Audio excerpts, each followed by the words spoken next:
ยังครูบาอาจารย์พระมหาเถรานุเถระตันเจ้าคณะพระสังฆาธิการพระภิกษุสามเณรเจ้าจูโตนจูองค์กุวัดวาอารามขอเจริญปอนมายังบรรดาปออกแม่ออกศรัทธาสาธุชนคนดีทั้งหลายเนาะปอหลงแม่หลงปอลุงแม่ป่าปีป่าหน้าเอาอาศรัทธาตินจ้องห้องวัดเท่าแก่หนุ่มกำใจยิงต่างหลายอันปินกีฬานุภาถากสันนิบาลตันเข่าปีน้องบ้านเฮากูฮ้อลังคาเฮินนะตีได้ตื่นจื้นขึ้นมาแล้วก็มาฟังรายการแหลกเป็นรายการสดๆมาการโตปินนะซึ่งก็วันนี้ก็ดำเนินรายการโดยต้นตัวแห่งอาตมาภาพเก่ากระผมตุลุงหนันชัยวัฒนาคเสโนแห่งวัดพระธาตุดอยน้อยตำบลดอยหล่ออำเภอดอยหล่อจังหวัดเชียงใหม่มาหับผิดชอบบริหารเวลาวันนี้ก็เป็นวันสุดท้ายตุลุงเนาะ เป็นวันเสาร์ด้วยวันพุธก็ตุนอื่นมาต่อกันเนี่ยสลับซับเปลี่ยนกันไปสถาตุลุงก็มา3 วันแล้วก็5 นัด วันนี้เป็นเจ้าสุดท้ายแต่บ่แรงบึดบ่มีเด้อวันเสาร์นี่มีแหละตอนธรรมยามแรงวันเสาร์วันติดบ่มีสำเตก็แรงมาก็โทรกันมานี่ตุลุงออกก็ว่าเนี่ยมันใจเวลาเปิ้นตุนอื่นไปกะขืนสีขาวจะมาก็ศุกร์ถึงเสาร์ศุกร์วันนั้นจันทร์ถึงศุกร์นะวันเสาร์มันมีแรงนะมีเฉพาะตอนเจ้าเนี่ยมีตึงวันตั้งแต่ศุกร์ถึงติดปุ่นเนาะนะแต่ก็เป็นตุนอื่นไปสลับซับเปลี่ยนตัวลุงก็วันพัดวันศุกร์วันเสาร์ส่วนวันติดจันทร์การปุดนั่นก็ท่านพระอาจารย์พระครูอภิวัฒนวิกรมผู้อำนวยการสถานีคืนสีขาวเฮาเนาะเพิ่นก็จะเข้าโจโหบางคืนบางเจ้าก็1 ชั่วโมงบางเจ้าก็1 ชั่วโมงบางเจ้าก็30 นาทีอย่างกะนะก็เพราะว่าเปิ้นให้มีหลากหลายเอาตุเจ้าครูบาอาจารย์ได้เป็นนักนักเทศนะมาเทศมรดกธรรมนะพ้องอีกอะเนาะสลับซับเปลี่ยนกันไปศรัทธาปินอาหารตั้งจิตตั้งใจเนาะกันได้ฟังแล้วก็โมนอกโมนใจบางพ้องก็โฮมเพลง ตุลุงก็ปล่อยเพลงไปอาจารย์พระครูอภิวัตรพระครูสมุเปิ้นก็เปิดเพลงเจ้าเปิดนั้นครูบาอาจารย์เจ้าเนาะวันนี้ก็แต่มาปบมาต่อไปก็อันจะลืมไปแล้วยาวติ๊กๆตุลุงจะไหวพระเกินเน้อลงบางปัญโยนันเกาลงโอนกิติลังกาแม่บุญพินอ่ำโคต อันนี้3 ใบเถาเนี่ยเปิ้นเป็นแกนนำเป็นโหยเนาะแต่เปิ้นมามันอยู่หิมปากเนี่ยนะแต่ว่าตึงหลงนะตึงหลงสวดมนต์ในกันศรัทธาเนาะแต่ว่ามันหนาวอยู่นอนสวดก็ได้ลบไปได้ลุกมาแต่เนิ่นมันหนาวเนาะตุลุงจะปินเก้าปินโหกันเปิดความปินสิริปินมังกรปินมงคลวันนี้ปินวันเสาร์เฮาก็จะได้ทำกิจกรรมเด้อเอาบ้านปินวัดเทกรรม1แปลงจิตแปลงใจอีปออีแม่เขาปอลุงแม่ป่าที่ไปวัดไปว่าบ้าใดติดต่างติดเต้ไงนะเฮาสมมุติที่ว่าวันนี้เป็นวันศีลแล้วก็เฮาอยู่วัดอยู่ว่าไอ้กันเนาะย้อนยุคนะทบทวนบทกรรมอาราธนาอย่างต่างๆด้วยเนาะแปลงจิตแปลงใจหากันเอาไว้พักก่อนอะระหังสัมมาสัมพุทโธภะคะวาพุทธังภะคะวันตังอภิวาเทมิ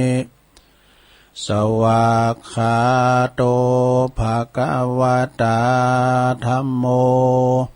ธัมมังนัมสสามิ สุปฏิปันโนภะคะวะโตสาวกสังโฆสังฆังนะมามินะโมตัสสะภะคะวะโตอะระหะโตสัมมาสัมพุทธัสสะนะโมตัสสะภะคะวะโตอะระหะโตสัมมาสัมพุทธัสสะนะโมตัสสะภะคะวะโตอะระหะโตสัมมาสัมพุทธัสสะอิติปิโสภะคะวะอะระหังสัมมาสัมพุทโธวิจาจารณะสัมปันโนสุขโตโลกวิโตอนุตตโลปุริสตัมมัสสาลาธิสัทธาเทวมนุสสานังพุทโธ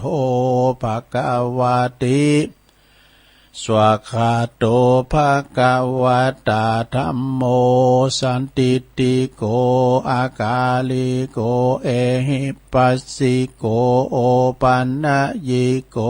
ปัจจตังเวทิตาโปวินโยหิติ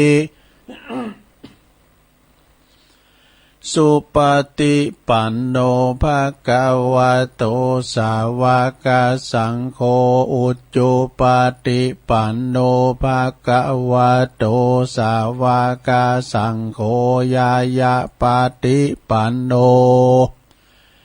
ภะคะวะโตสาวกสังโฆสามิจิปฏิปันโนภะคะวะโตสาวกสังโฆญาติตังจัตตาลิปุริสยุคาเนอัฏฐปุริสปุคคลาเอสะภะคะวะโตสาวกสังโฆอาหุนายโยปาหุนายโยตักขินายโยอัญจลีกาลนิโยอนุตตลังปุญญเขตังโลกัสสาติจะยันโตโปธิยามูเลสักกายานังนันทิวัตตโนเอวังตวังวิจัยโยโหหิจยสุจยมังคะเลอปัลลาจิตตปัลลังเกสีเสปัทวิปุคาเลอภิเสเกสัพปะพุทธานังอากาปะโตปโมทติสุนักตังสุมังกลังสุปภาตังสุหุติตังสุขโนสุมุหุตโตจะสุยิทังพรหมจาริสุ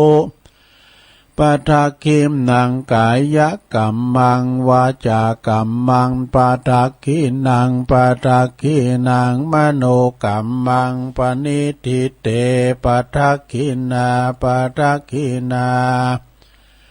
นิกาตวานะละพันตเถปทักขิเน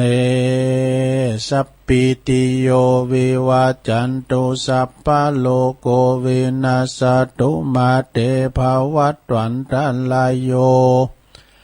สุขีติงกายุโกภวะอภิวาตานาสีลิสันนิจังวุตตาปัจจายโนจัตตาโลธัมมาวาตันติอายุวันโนสุขังปะลังเอาละเนาะศรัทธาญาติโยมต่างหลายตุลุงก็ปีนเก้าปีนโหนำสวดมนต์ไหว้พระไปปีนตีเรียบร้อยนะขอคุณพระติตาไหลรัตนะผ่านแผ่วพระเกี่ยวเจ้าตั้ง3ประการจงได้ดลบาดาลมาปกป้องคุ้มครองรักษายังครูบาอาจารย์พระมหาเถรานุเถระพระภิกษุสามเณรเนาะอยู่กับวัดกวา ได้สืบทอดพระพุทธศาสนากันไปปิ้นโจงตลอดถึงว่าขอเหออยู่กัมจูปูจาวาลพุทธศาสนาไปเหิงเมื่อนานเนาะแล้วก็ได้ปินเนอร์นาบุญสตาได้มาสักการะปูจากับไหวยึดเหนี่ยวจิตใจพอออกไม่ออกศรัทธาเนอะพอออกศรัทธาก็เหมือนกันเนอะขอให้มีสุขภาพพลานามัยสมบูรณ์แข็งแรงหน้าแดงแสงเหอกินข้าวลำกินน้ำลุงปราศจากทุกโศกโรคภัยขอเจ็บไปหือมาไก่ขอไข่จะไปหือมากายนะ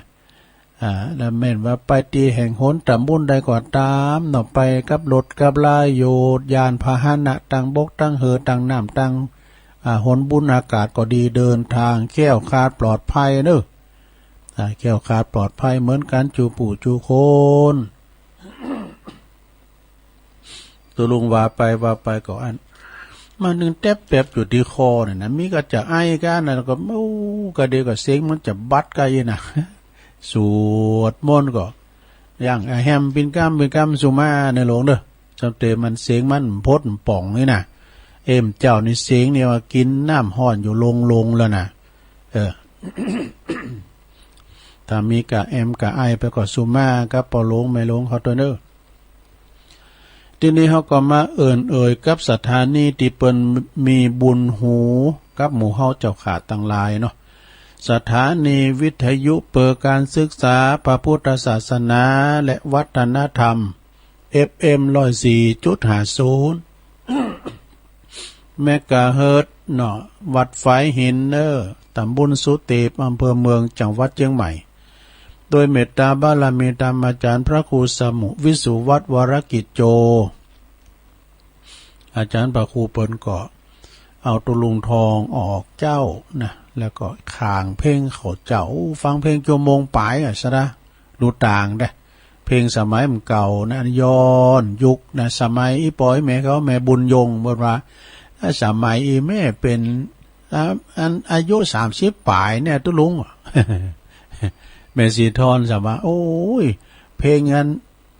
เก่าก่อนเอาเข้าประกวดคุณหมอค่ะไอ้นี่ได้เปิดสกรรมเจ้าได้แล้วก็วิทยุของคณะสงฆ์อำเภอฝางโดยเมตตาบารมีธรรมอาจารย์พระครูหลวงพ่อพระครูสุจิตานุรักษ์หลวงพ่อใหญ่เขาเนาะเจ้าคณะอำเภอฝางวิทยุก็ตั้งอยู่ที่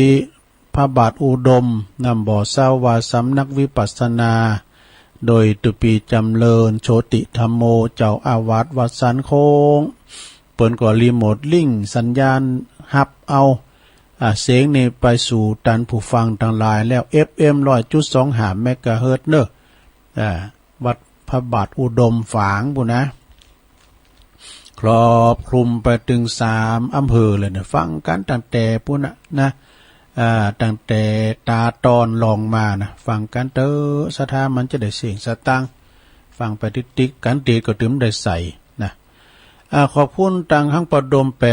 89.50 บ้านตุ้งเรดิโอนะสันป่าตองโดยพ่อดมพุทธวงศ์เปิ้นจะหับสัญญาณ4โมงจนถึง7โมงกำแรงนี่ก็ถวายทั้งชั่วโมงนึงนะดูการถวายชั่วโมงนี่นะสถานการณ์เปิ้นคิดปิ้นว่าอัตรากาจ่างเนาะเปิ้นมาขายปุ๋ยขายยาปุดไปหลายบาทแล้วน่ะแล้วชั่วโมงนี่นะกันเป็นร้อยเป็นพันน่ะซะนะการไปเจ้าเวลาก่อนน่ะสมัยตุลุงเลี้ยงควาย AM ตึโมน่ะ FM จะมี AM ตึโมน่ะรายการสถานีแห่งประเทศไทยกาเนี่ยรายการเพื่อนพี่น้องชาวบ้านแล้วก็ตั้งสถานีก่อนนับได้อยู่ในมก.เชียงใหม่บ่อน้ำมันฟางพิทักษ์สันติราษฎร์จังหวัดพิทักษ์สันติราษฎร์4จังหวัดเชียงใหม่เนี่ยนะแล้วก็มาทางบ่อน้ำมันฟางการทหารอากาศกาวปร2กันเนี่ยเฮาโตกันเตียงวันเนี่ยอาจารย์สว่างสิงหไกรลาภเปิ้นข่าวรอฝ่าลานาแล้วดอกแต่ก็ละครคณะเกตทิพย์ละครสอคณะดาวลุ่งเนี่ยดูลุงนั้นโหคอกาป่าโบคำเลไลชัยวงศ์เขาเนี่ยโอ้ยตุลุงได้ฟังบ่น่ะอนุวัตอ่องละอ้อเขากาป้าไก่ไข่ขาวเขาก็เนี่ยซอก็ยาสตรีกาบ่อน้ำอันนี้ซอลองนานประคูคำพายเมืองนาน เดี๋ยวเปิ้นก็ลงรับดับขันกันไปเนาะแต่แม่ครูแสงเอ่ยนี่เปิ้นซออยู่เนอเสียงอมตะเนอแสงเอ่ยป่าดำบัดนี้เปิ้นย้ายมาอยู่พี่แม่ขาน หับงานอยู่เนอแล้วก็สถานีแดนดินถิ่นล้านนานะแดนดินถิ่นล้านนาตั้งอยู่ที่บ้านโฮงโงตำบลนำบ่อโลงอำเภอแสนป่าตองโดยคุณลุจิสมบัติเงาคำปีอ้ายใต้โหฮอเดอร์ปนฮับตั้งแต่ตี3มาสดาจนถึง7 โมงนะนี่จิตอาสาทำฐาน103.50 แดนดินถิ่นล้านนาแล้วก็สถานีคลื่นมนเสียงธรรมจากอำเภอแม่แจ่ม106.25โดยเมตตาบารมีธรรมหลวงพ่อพระครูมงคลวิสิทธิ์หลวงพ่อใหญ่เฮาเนอะเจ้าคณะอำเภอแม่แจ่มเจ้าอาวาสวัดบุพารามตำบลช่างเครื่องอำเภอแม่แจ่มนะโดยอาจารย์ท่านพระปลัดอุทัยตุปีอุทัยถึง2อุทัยเปิ้นเป็นพระเจ้าหน้าที่แต่สลับซับเปลี่ยนกันอย่าปินเวรกะ ปินเวรกะเอากันปินเวรเป็นเจ้าก็ได้ตุปีสถานีวิทยุคลื่น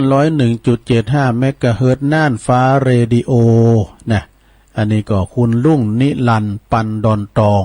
พี่อ้ายใต้โหเฮาเด้อเปิ้นก็ฟังนะแต่เปิ้นจะเปิดรับสัญญาณตี 4เป็นต้นไปถึง7 โมงครอบคลุมไปที่อำเภอเมืองอำเภอแม่ริมอำเภอสันทรายอำเภอดอยสะเก็ดอำเภอสันกำแพงอำเภอสารพีอำเภอหางดงสันป่าตองแม่วางอำเภอเมืองลับปูนี่ฟังได้เป็นบางส่วนนะอันนี้ก็ใจกว้างเหมือนแม่น้ำปิงเด้อพี่ใหญ่ลุงนิรันดร์ปันดอนตองแล้วก็สถานี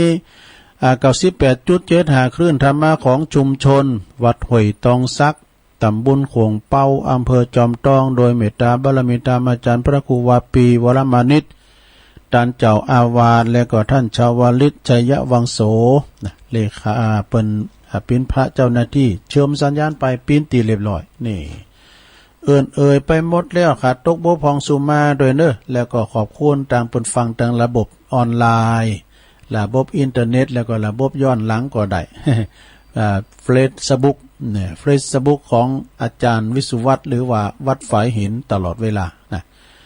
เอาละวันนี้ก็มาพบมาปะกันวันนี้ตุลุงมาปะกันปินวันเสาร์ตี26ญาติโยมทั้งหลายของเดือนธันวาคมพุทธศักราช2563แล้วเริ่มกี่วันเนี่ยสถา จะเสียงปีเสียงเดินแล้วเนาะจะปีนี้ประทำมีอัน7 วันอันตรายเนาะ เพราะว่าเปิ้นก็อยู่ไหนอยู่หันกันวันนี้วันที่26ญาติโยมทั้งหลายไปว่าตั้งงานพี่น้องที่เปิ้นจะขืนเฮิรนใหม่เนี่ยเปิ้นโทรมาซ้ำหลังได้ยกเลิกแค่จ้ะ นำดิบนี่ย้อนมาทางกลางตุงเนโดแต่เป็นผู้จวยไพบูลย์ไพฑูรย์จ้ะที่โทรมาน่ะ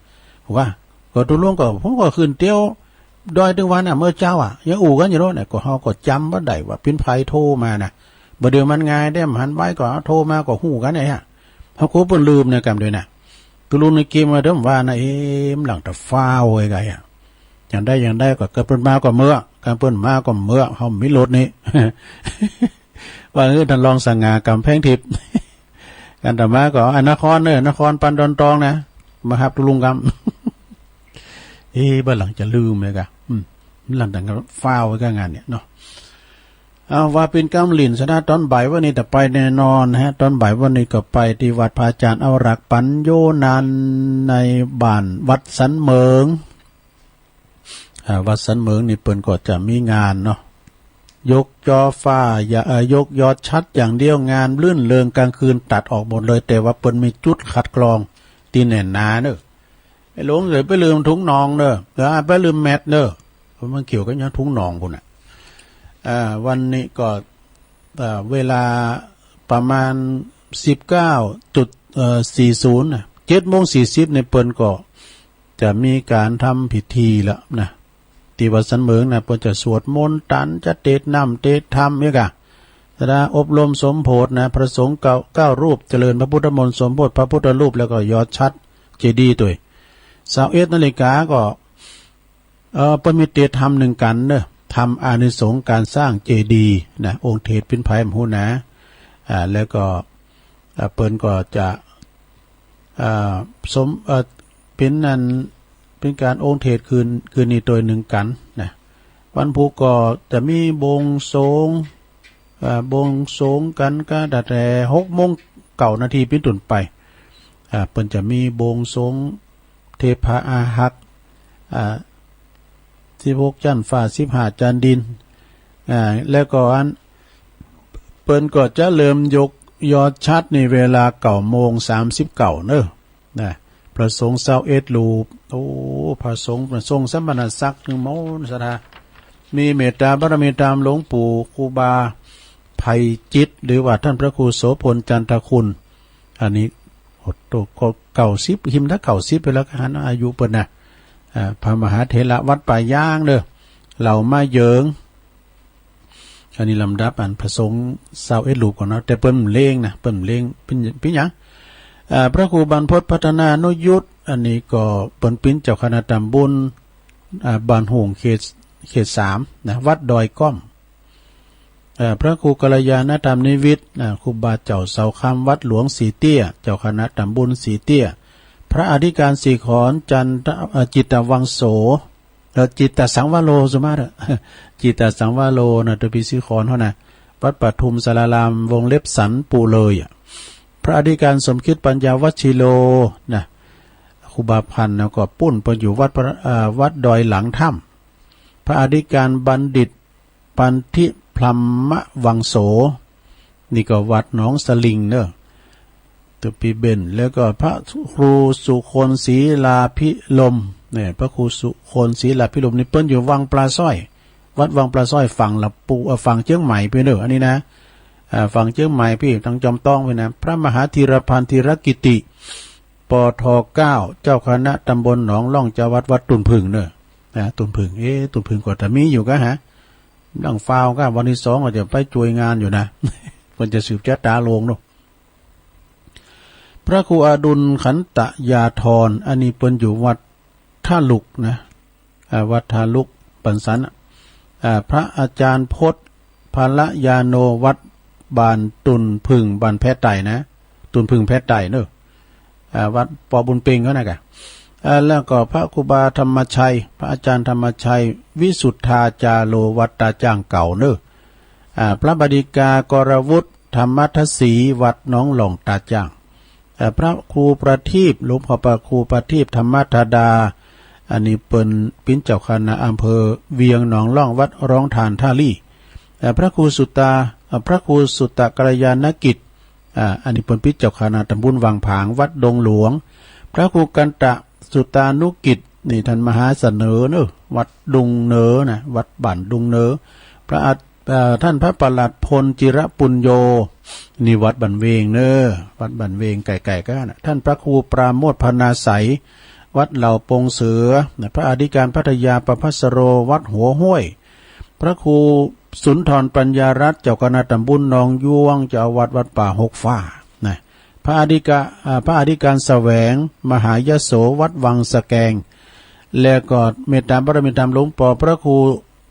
วิมลจันทรังสีเจ้าคณะตำบลหงเปาวัดคำเมธใหม่นะดู21ตุนกันนะสดาญาโยมลายนามพระสงฆ์ในวันพุกนะอันนี้วันพุกวันเจริญพระพุทธมนต์เต็มขึ้นแล้วนี่คืนนี้ก็แถมกำหนึ่งนะคืนนี้ก็แถมกำหนึ่งก็สวดมนต์แถมเก่าตุนนี่ก็ตังใดพร้อมหัวเนอ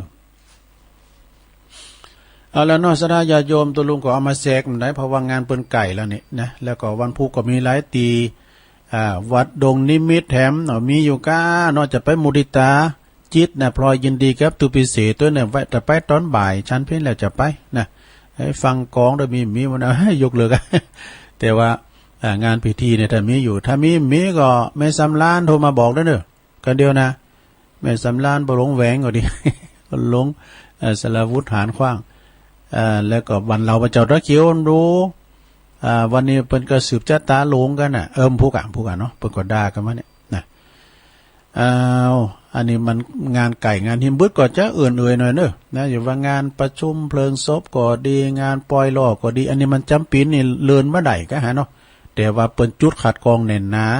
อย่างวัดห้วยห่านี่นะอาจารย์ตุปีป๊อปปี้เปิ้นก็ไลน์มาบอกว่าเปิ้นมีจุดคัดกรองแน่นนะแต่เปิ้นก็จะหล่ออยู่นะหล่อพระพุทธเมตตาหลวงพ่อทันใจที่วัดห้วยห่าบ้านหุ่ง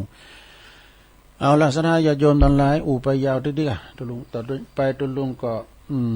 จะอันนี้ก็น่าจะเว้นตาไปเว้นตานี่มันได้นะโอ้กลางวินจานพุ่นเหรออันนี้จะโยงเข่าเนาะอันนี้จะเป็นการที่ว่าทำกิจกรรมเนอะเอาอกเอาใจประโลงแม่โลงเขาที่ไปวัดไปวาบ้านใดเฮาย้อนยุคเนอะสมัยปางเมื่อเฮาไปวัดไปวาใดเฮาอิงอยู่เสาวิหารไหนน่ะเนาะเดี๋ยวนี้เพิ่นจะได้เวลาแล้วเฮาจะทำกิจกรรมจะไหวพระรับศีลด้วยแล้วต่อก่อนอื่นนี่สุมาขันแก้วทั้ง3กันสุมาขันแก้วทั้ง3ปุ่นลามไปละกล่องวิหารโล่งๆละนะนะมาเมปุตังกุณาสากัลลันตังนามาเมธัมมังมุนิลาจเตสิตังนามาเมสังฆังมุนิลาจสาวกังนามามิอาจายโยนโนปันเตอัมจักกัมมายันธาปัลเลยาธามุลาเหยาธาอังกุสัลเลเยมายังพุทธธรรมสังฆาเต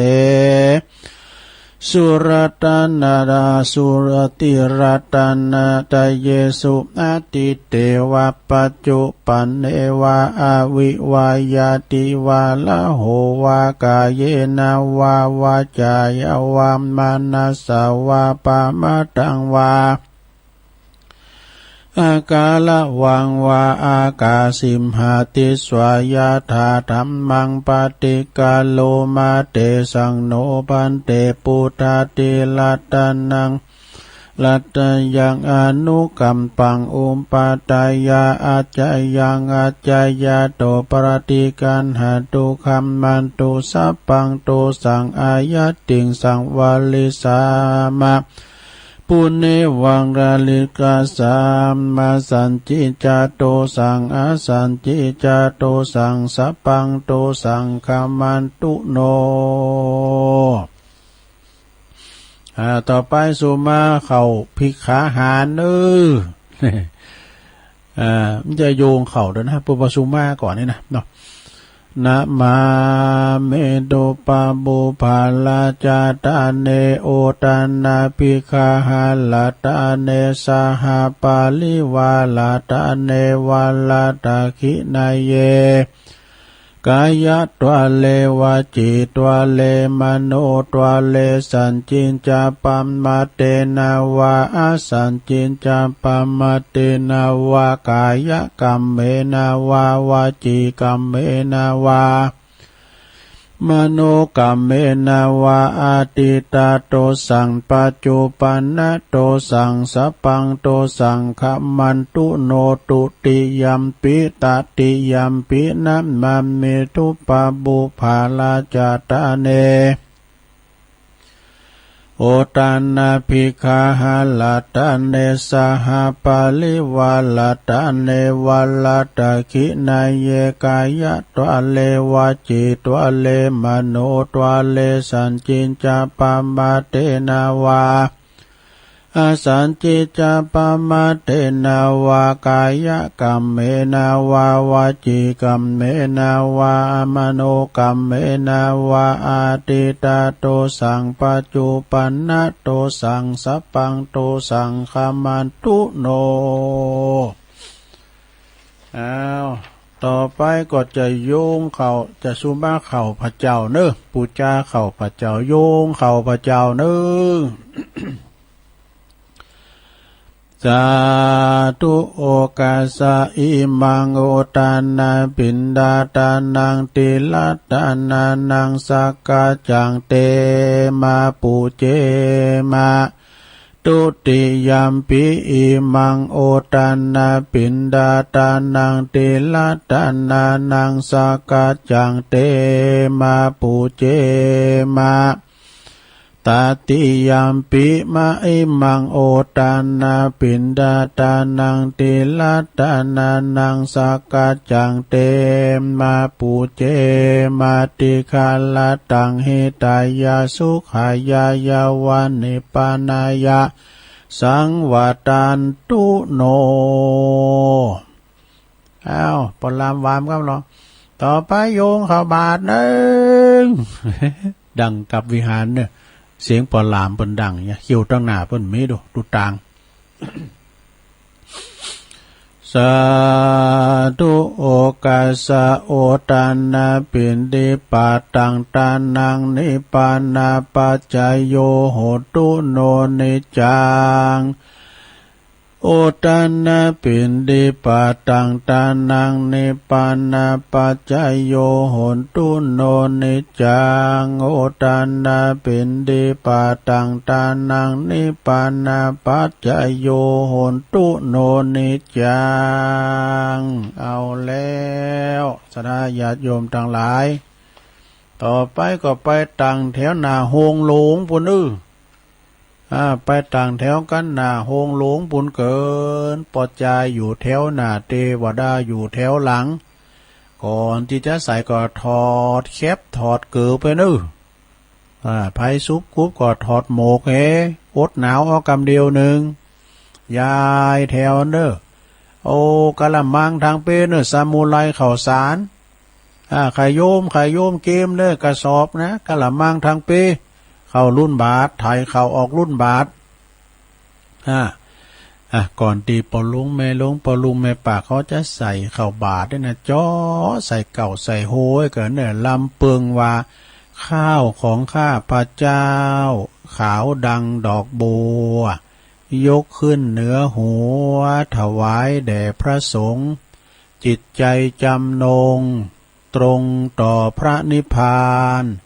ขอให้ถึงเมืองแก้วขอให้แคล้วบ่วงมาร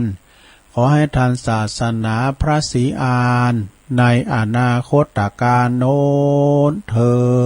นสาธุนี่แล้วก็กระเดียวเฮารอใส่บาตรสดาจะไปอู่กันระงับฮะปากเกินไปอู่กันดังเตอครูบาเปิ้นติวแล้วสวาตุเจ้าเปิ้นเดินแล้วเจาะใส่เก่าใส่โหสถาจะไปเสเลนบาทมือนะไปเลนบาทกอยกอหยองเอาใส่สุขโขโหมะไปใจเอาไข่โยมไปไหนไข่โยมข่าวรุ่นบาทตัวเก้าเพี่ตัวเก้าตุนเก้าเพี่ตุนเก้าเพี่โอ้เร็วประกบเลยประกบคุณตุนคุณโอ้ยวันนี้คุณมาวัดหลวงหลายตัวโกงไปปุ่นโกงไปปุ่นโอ้ก็เดี๋ยวก็ใส่บาตรไปเดือดกันเมื่อว่าครูบาอาจารย์เปิ่นหับบาตรกันไปปีนตีเรียบร้อยครูบาเปิ่นก็เป็นนางเก้านางโหปีนประธานสงฆ์อยู่อาจสงฆ์ปุ่นแล้วสถานนางปีนระเบียบเรียบร้อยสถานเขาก็มานางตีนางตางเขาติดมือริมกินได้ไปปีนหยังเขาติดมือริมกินก๊อกน้ำมันอยู่หน้าวิหารมื้อนี่ต่อไปนี่เขาตีเขาตางนางกันปีนระเบียบเรียบร้อยระงับหาปากแต่ไปอู่กันพิธีการศาสนาพิธีเขาจะเริ่มแล้วจะได้เจอวันนี้ท่านนายกเนี่ยรับเกียรติจากท่านนายกอบตเปิ่นมารวมทำบุญในตอนเจ้าเฮาวันนี้จะได้เจริญจะได้เจิญเปิ่นเนาะจุดถูกจุดเตียนปูจาบ่ลามไปไหนบ่ลามมาจีเตียนสนวนเลยลามก็ไฟไม่ไหนก็ไฟไม่ไหนก็ไฟมีได้หมดยืมมากางหมดที่เปิ้นดูดมุลีมีเปิ้นย่างมาแล้วในตุลุงก็ไปขอตุลุงไปขอครูบาบ่ต่อไปได้เวลาสมสมัย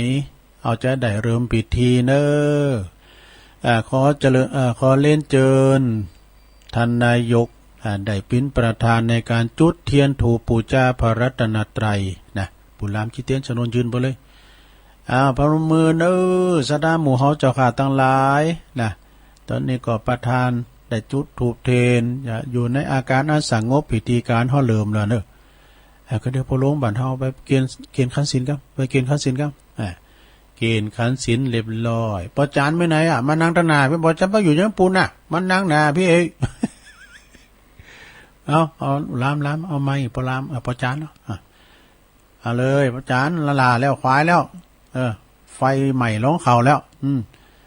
ขาเขาตั้งหลายปุจจานในเสียงสูงก็เลยจานมุงฟังกันก็ไปว่าเขาฮับปอนด้วยไปใจนะปุจจานก็กดยาอาราธนาศีลแต่ป้อนหนานก็ลืมไป90 ปลายแล้ว90 ปลายแล้วนี่ปุจจานแต่ป้อนหนานเว้นการดีนะเวทานดีว่าไปมายังพันเตติสาลเนนะสหปัญจศีลานิยาจามะตุติยัมปิมายังพันเตติสาลเนนะสหปัญจศีลานิยาจามะตติยัมปิมายังพันเตติสาลเนนะสหปัญจศีลานิยาจามะนะโมตัสสะภะคะวะโตอะระหะโตสัมมาสัมพุทธัสสะนะโมตัสสะภะคะวะโตอะระหะโตสัมมาสัมพุทธัสสะนะโมตัสสะภะคะวะโตอะระหะโตสัมมาสัมพุทธัสสะพุทธังสรณังคัจฉามิธัมมังสรณังคัจฉามิสังฆังสรณังคัจฉามิตุติยัมปิพุทธังสรณังคัจฉามิตุติยัมปิธัมมังสรณังคัจฉามิตุติยัมปิสังฆังสรณังคัจฉามิตติยัมปิพุทธังสรณังคัจฉามิตติยัมปิธัมมังสรณังคัจฉามิตติยัมปิสังฆังสรณังคัจฉามิติสรณะคัมมานังนิทิตังปานาติปาตาเวละมณีสิกขาปะทังสมาธิยามิอตินนาทานาเวละมณีสิกขาปะทังสมาธิยามิกาเมสุมิจฉาจาลาเวละมณีสิกขาปะทังสมาธิยามิมุสาวาทาเวละมณีสิกขาปะทังสมาธิยามิสุราเมลยะมัชฌะปมาตฐานาเวละมณีสิกขาปะทังสมาธิยามิอิมานิปัญจสิกขาปทานิสีเลนะสุขติงยันติสีเลนะโภคสัมปทาสีเลนะนิพุติงยันติตัสมาสีลังวิโสทะเยสาธุสาธุสาธุนะมามิโอคันเดียวกับปุจจานปุจจานนี่ห่าวเนี่ยเป็นนามามีเด้อกบเพิ่นยังเลี้ยวเด้อเว้ยจานนี่ห่าวคนไหนเอาแล้วศรัทธาญาติโยมทั้งหลายกิจกรรมวันเสาร์มันจะมีอย่างเนาะถ้ามาเป็นวันเสาร์นี่นะศรัทธาเนาะฟื้นฟูดู ย้อนยุคมันสมองอีไม่หลงเขาอีปอหลงเขาเนาะที่เปิ่มได้ไปวัดไปว่าแต่หึงโอ้หลายปีแล้วเนอะตัวลุงตั้งแต่อีป้อไปเต้ากรรมนั่นแหละลูกหลานบ่ฮือไปนี่เนาะใจได้ติดอยู่วัดบนน่ะเห็นดอกไป3 ปีพระนาอีป้อมได้ไปวัดนะเนี่ยว่าตัวลุงเนี่ยกะเนี่ยว่าตัวลุงทาเนี่ย ตัวลุงทาเนาะให้สนาญาติโยมเนาะมังกรหาขอเนี่ยก็เก็บไว้ดีๆไปเสียมันหายเนอะหลงโอนเนอะไปเสียมันหายเก็บไว้ดีๆ อันนี้เป็นกิจกรรมเนอะเอาจิตเอาใจให้กับปอหลงไม่หลงที่เพิ่นไปวัดไปว่าบ้านใดเนาะศรัทธาญาติโยมทั้งหลายจะพองไว้พองก็เยอะเนาะปิ้นเล็กๆน้อยๆแต่พองลิ้นพองก็ไปถือสาตัวลุงเนอะเพราะว่าอันฟื้นฟูย้อนยุคปอหลงไม่หลงเขาแปลงใจหาเปิ้นไปวัดไปว่ามันได้ก็ดีเนาะเอาละต่อไปจะไหวกุลโลมแล้วนี่มีกุลโลมแล้วแต่เดี๋ยวจะเอาสเปสตายหน่อยเนาะแผ่เมตตาอีกซะนะต่อไปเราจะไหวกุลโลมเนอะกุลโลมเนี่ยเป็นว่าคุณทั้งหลายกุลมันมีหมดกุลเข่ากุลน้ำกุลลมกุลไฟกุลแดดกุลฝนมีหมดยังมันมีกุลกับเฮาหมดน่ะอย่างตุลุงเคยว่าน่ะจ้าลงสุดน่ะแคบเนี่ยสระญาโยมมีกุลแก่เฮากำแล้วนะเปิ้นตานแคบรองเท้าเนาะการแคบเปิ้นแต่บ่ฮู้เรื่องเปิ้นตานยานดูวันนั้นก็แม่แสงก็เอามาทั้ง2กูแม่แสงจันทร์สมรูปปอหน่อยบุญปันเขานะแม่เพนคำโพธาเขาเนี่ยเปิ้นสอบตานยานนะเอาเราว่าเกินสาธุสาธุสาธุข้าขอยกมือ10 นิ้วขึ้นตั้งวางกิ้วไก่เกาเกษาข้าขอจักขอไว้สาปกุลเจ้ายังกุลพระปิตาคือกุลพ่อมี21กุลมารดาคือกุลแม่มี12กุลพระแม่โพศพมี39กุลพระพุทธเจ้ามี56กุลพระธรรมเจ้ามี38กุลพระสังฆเจ้ามี14กุลครูบาอาจารย์มี10กุลกรรมฐานมี8กุลไฟมี6กุลลมมี7กุลพระนางธรณีมี21กุลแม่น้ำคงคามี12กุลอัคคลามี33กุลศีล5มี11กุลเมื่อกุลศีล8มี12กุลศีลเมียคุณศีล12มี21กุลศีล10มี21กุลจุตปาลิสุทธศีลมี27กุลอรหันตาคือมรรค4ผล4นิพพาน1รวมเป็น9กุลอาสาสะปัสสาสะและก็กุลภาวะวิหาร84,000ปันลังกุลพระมหาธาตุเจ้าเจดีย์84,000ดวงขอผู้ข้าตั้งหลายขออาราธนายังกุลเจ้าตั้งหลายทั้งเหล่ามวลฝูงนี้จุงได้มาเป็นสร้อยประดับสำหรับกายปาอันพระเสริฐแห่งผู้ข้าตั้งหลายแม้นว่าผู้ข้าตั้งหลายได้จับดับจิตเสียงชีวิตอินทรีย์สังขารไปปีใดเดือนใดวันใดยามใดคืนใดดังอันก็ดีผู้ข้าก็ขออาราธนายังกุลเจ้าทั้งหลายจงได้มาเปิดประตูพระนิพพานคือเวียงแก้วแก่ผู้ข้าทั้งหลายแด่เธอนิพพานัปปัจจโยโหนตุนโนนิจังนิพพานังปาละมังสุขังสาธุสาธุสาธุ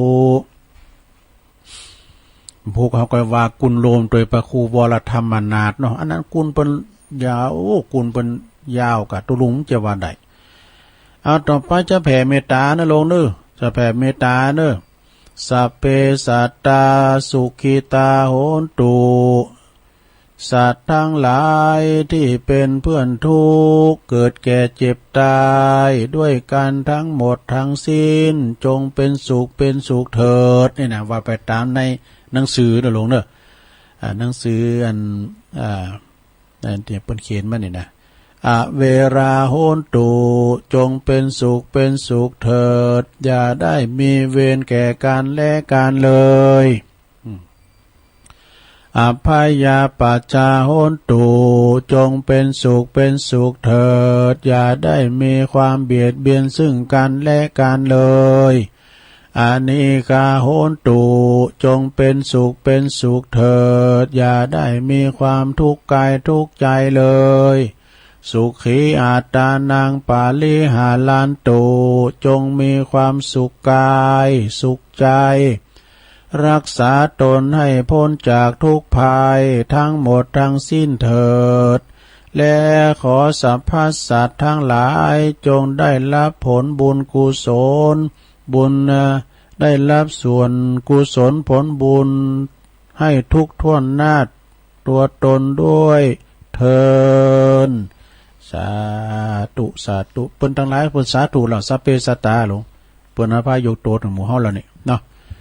เนี่ยสัพเพสัตตาเนี่ยหลวงเด้อเนี่ยแผ่บุญแผ่กุศลไปแล้วเท่าเรื่องแผ่เด้อว่าเนาะกินแล้วตอนแล้วพอจานนึงว่าเราอีตังอย่างกินจีแล้วนี่อีดอกอันนั้นก็จะไปลืมเนี่ยหลวงเอามงคลชีวิตมาก่อนเนาะมงคลชีวิตวันนี้มันหอมเด็ดแปะไหนเนี่ยมันมีในตัวแล้วนะเอาตามที่อาจารย์นิพนธ์คนโคราชเขียนมานี่ อันนี้เป็นคณะเป็นคุณเมืองเป็นคุณไทยอะไรทำไมนะก่อนนะตัวเจ้าเป็นติดอะไรทำไมนะเป็นตัวเจ้าไทยไอหาไว้ว่าก็หาหมดพอหลวงวันนี้มาสายไอหา พอหลวงก็โดนว่ากินข้าวชั้นข้าวยุงหม่ำเนนถามอร่อยไหมหลวงพ่ออร่อยเหมือนกันว่าไอหายังวันเนนไอหาเพิ่นถามจะดีนี่อร่อยเหมือนกันว่าไอหาติดไอหาเนี่ยอันนี้มงคลชีวิตนะของอาจารย์นิพนธ์เป็นกำเมืองเนอะมีอธิบายในตัวละอย่านอนตื่นสายอย่าอายทำกินอย่าหมิ่นเงินน้อยอย่าคอยวาสนาอย่าเสวนากับคนชั่วอย่ามั่วอบายามุกอย่าสิงสุขก่อนหามอย่าพร่ำก่อนทำอย่ารำก่อนเพลงอย่าข่มเหงผู้น้อยอย่าคอยแต่ประจบอย่าคบแต่เศรษฐีดูอย่าดีแต่ตัวอย่าชั่วตามคนอื่นอย่าฝ่าฝืนกฎระเบียบอย่าเอาเปรียบสังคมนี่อย่าชื่นชมคนผิดอย่าคิดเอาแต่ได้อย่าใส่ร้ายคนดีอย่ากล่าวว่าจีมุสาอย่านินทาพระพุทธเจ้าอย่าขลาดเขลาผู้มีทุกข์นะอย่าสุขจนลืมตัวอย่าเกรงกลัวงานหนักอย่าพิทักษ์พานชนอย่าลืมตนเมื่อมั่งมีนี่นะซะนะสักวันก่อนก็เอามาอธิบายเนาะนี่เวลามันน้อยขอบคุณอาจารย์นิพนธ์นะฮะเอาอันนี้มาวาดำกล้ามหนึ่งเกินหลงเจ้านี่เอาหังแม่น้อยสุริโยไทยไขแสงใกล้แจ้งแล้วของปินนานก็ได้ของปินนานสิงคำยะท่าตุ้มเปิ่นเอาหืบมือละไม่ได้เอาวาสักเตือมาวายกำจบสักกำตัวนะเอาต่อไปเอาอันนี้กำหนึ่งก่อนของแม่แดงนะรัตนาดอกตะล่อมนี่อันนี้เป็นกำบักเก่านะรวบรวมโดยพ่อครูอำนวยกับลำพัดพ่อครูอำนวยนี่เท่าความไม่หน่อยเนาะเปิ้นคอมวอร์ดมาเนี่ยก่อนเปิ้นมีเพียซอวันตุรุปินละอ่อนก่อนเปิ้นมีคณะซอออกในวิทยุนะแล้วก็เปิ้นมาเป็นนักปราชญ์เจ้าบ้านนะคือเขาทำกรรมคือก้ามยังก่อนนะปุ่นอาวิลอนก่อนนะปู่40,000ยักษ์อย่างก่อนปุ่นกินข้าวลำกินน้ำลงกับตัวแข็งแรงอกแดงป่าเลิงเฮ้อนำก่อนนะได้ยินอยู่นะเนาะปู่40,000ยักษ์เปิ้นมีซ้อหรอพระครูอำนวยนะ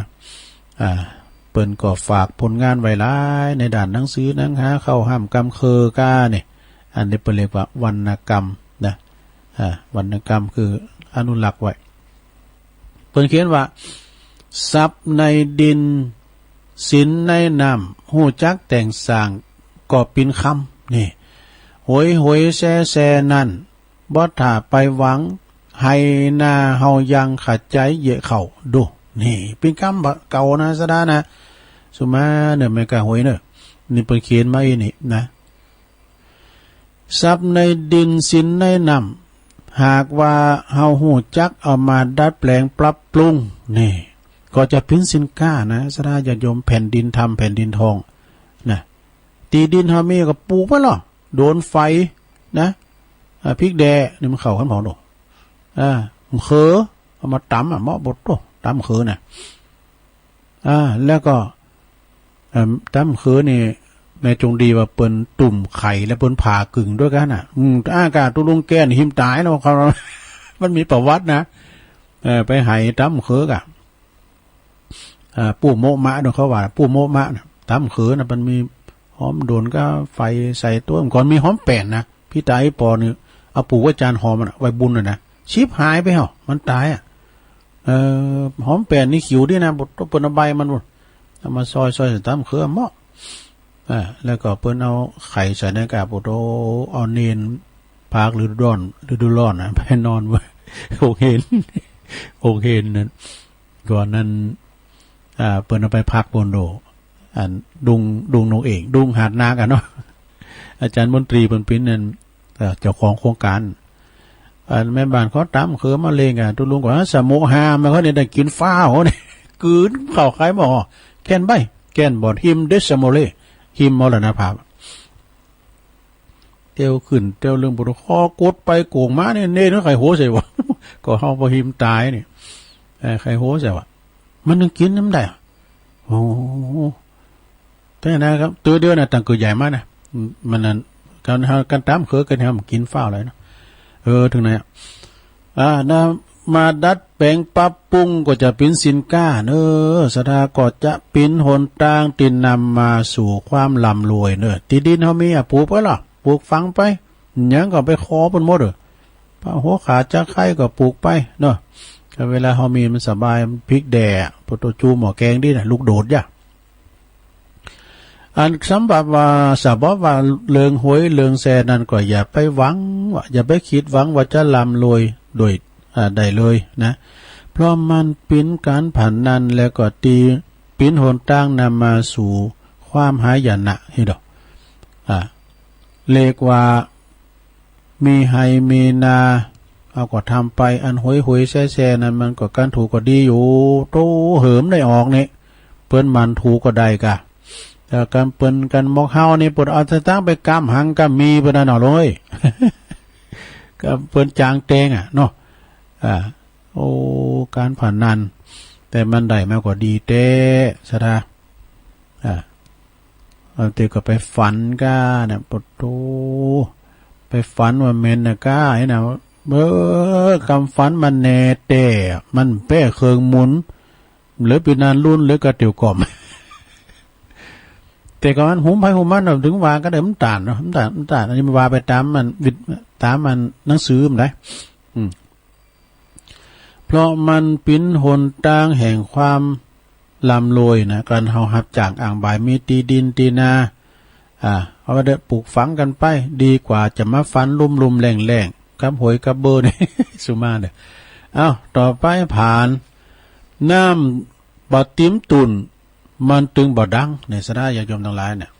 เปิ้นนี่มันก็ควบคู่กับอันมีดาบคุ้มในฟักเริ่มมาเปิ้นโอดดูเนี่ยปลดตัวอย่างเปิ้นว่าคุ้มในฟักในหมายถึงอย่างตุลุงคุณรักเปิ้นเอาไว้ในใจนี่กะเปิ้นแสดงออกดูเปิ้นแสดงความสามารถผลงานบางพ้องหูปุ้นหูพี่ปลดโตจ๋าว่าหูหมดเนี่ยมันเป็นจิดูน้ำตุนน้ำบ่อติ้มตุนมันตึงบ่อดังก็หมายความว่าน้ำตุนน้ำบ่มีเต็มคนโทหรอคนโทนะน้ำตุนเพราะว่าคนโทเขาได้ก็ไปเอาบนเด้อที่บ้านพนันจันทร์เข้าในบ้าน บ้านน้ำตุ่นเปลอะนะน้ำตุ่นเพราะพอเด้อน้ำตุ่นนี่นะการเฮาใส่น้ำเนี่ยมันเขย่ามันดังดอกเขย่านี่ถ้ามันมีน้ำนี่น่ะน้ำมันบดติ้มนะมันเขย่าบดังเปรียบเหมือนคุณที่มันโอดมีความหู้แค่หางอึ่งนี่พยายามทำอย่างใดก็บ่มีภัยยอมหลับนี่ก็มันจบปอสีตุลุงด้วยนั่นน่ะตัวไหนตัวยองนั่นน่ะ นี่นะมันจบเช่นสีก็แต่น่ะช่วยฟังมาอยู่มันก็มีเหมือนกันเนาะที่เพิ่นฟังก็มีที่เพิ่นฟังก็ตุลุงก็เจ้าวามอย่างเด้อฟังไปเด้อตัวนั้นน่ะอูไปเลยเนี่ยมันสไตล์ตุลุงไม่ไปถือสาเด้อตุลุงมันสไตล์เนี่ยลักธรรมอันอย่างสูงฌาน1ฌานที่2ตุลุงจะหูเลิงนะได้เห็นนึงปุ่นจบป .4 ไม่มีเส้นความรู้แค่หางอึ่งนะเอามอกเฮาแค่คิดใครคิดกันไปก็เด้อไปหวังอย่างเด้อกับตุลุงน่ะไปถามปัญหาเด้อตุลุงจะตอบได้ใครถามไปถามพระครูสุเมธครับบ่เด้ออันนี้เฮาเอามาปิ้นแบบลากยาปิ้นเจ้าบ้านปิ้นเพลินโกปิ้นเพลินโกผี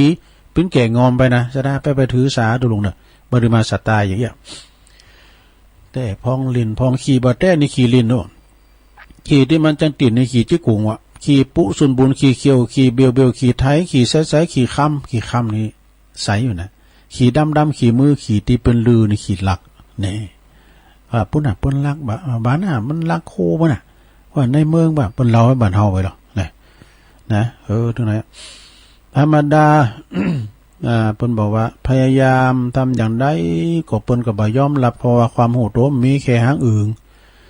ธรรมดาคนโง่ก็มักจะอวดฉลาดทุกสิ่งทุกอย่างทั้งที่บ่ฮู้จริงเปรียบใดดังคนที่บรรจุคนโทที่บรรจุน้ำบัดติ๋มเขย่าตะใดมันถึงบ่ดังนี่อันนี้นะจบไปเอาแถมกำ1หลงแถมกำนี่นะเวลาตุลุงมีหลายอยู่ดูวันนี้มีนำทำคำสอนเนี่ยมาเด็ดมีมรดกธรรมเพราะว่าตุลุงหูว่ามันมีกิจกรรมไหมกะเปิดสายหนักๆกันเนาะแถมกำก็ไปป้ากันกับปูน่ะเนอะวันพฤหัสวันพัดน่ะวันนี้จะไปนอนเซนเหมืองเนาะวัดเซนเหมืองบุญนะยำเจ้าเนี่ยฟ้าจ้าก่อนนึกใจอ้องนอกคืนเฮินใหม่น้ำดิบนะยืดแต่ไอ้คอนท่านรองสง่าผู้ช่วยไพฑูรย์ก็ผู้ช่วยไพฑูรย์นี่ปั่นรถถีบขึ้นมาถึงวันโดบุญดอยไปนะว่าก็ตัววันนั้นเขายังอู่ก็อยู่เนาะก็ผมก็ขึ้นดอยเที่ยวขึ้นดอยถึงวันนี่เขาก็ลืมกำไปนะอย่างได้เพิ่นมาก็เมื่อดูลุงผมจะว่าได้อยู่ได้ย่างนะถึงมื้อถึงวันนะไปหับตาเนี่ยกวาดวัดกวาดว่านี่กะใส่น้ำดอกของสลาไปก็มาปูกระเบิงเตียนหน้าห้องใหม่ตุลุงนะกะห้องใหม่ตุลุงห้องไปอยู่ด้วยเปิดห้องใหม่ตุลุงอยู่ห้องใหม่ตุลุงดีกะมันได้เสียงสักบาทเปิ้นแปลงห้องให้จัดมอดโตจนผมได้ผิวมันลงพอนอนหาในอุ่นกันนั่นแหละที่หันรับดีบ่โตบุตรไปนอนพวกกันพวกเจ้ามันจะได้ออกรายการเนาะการถ่ายออกรายการตุลุงมานอนจูเก้าก้างเว้ย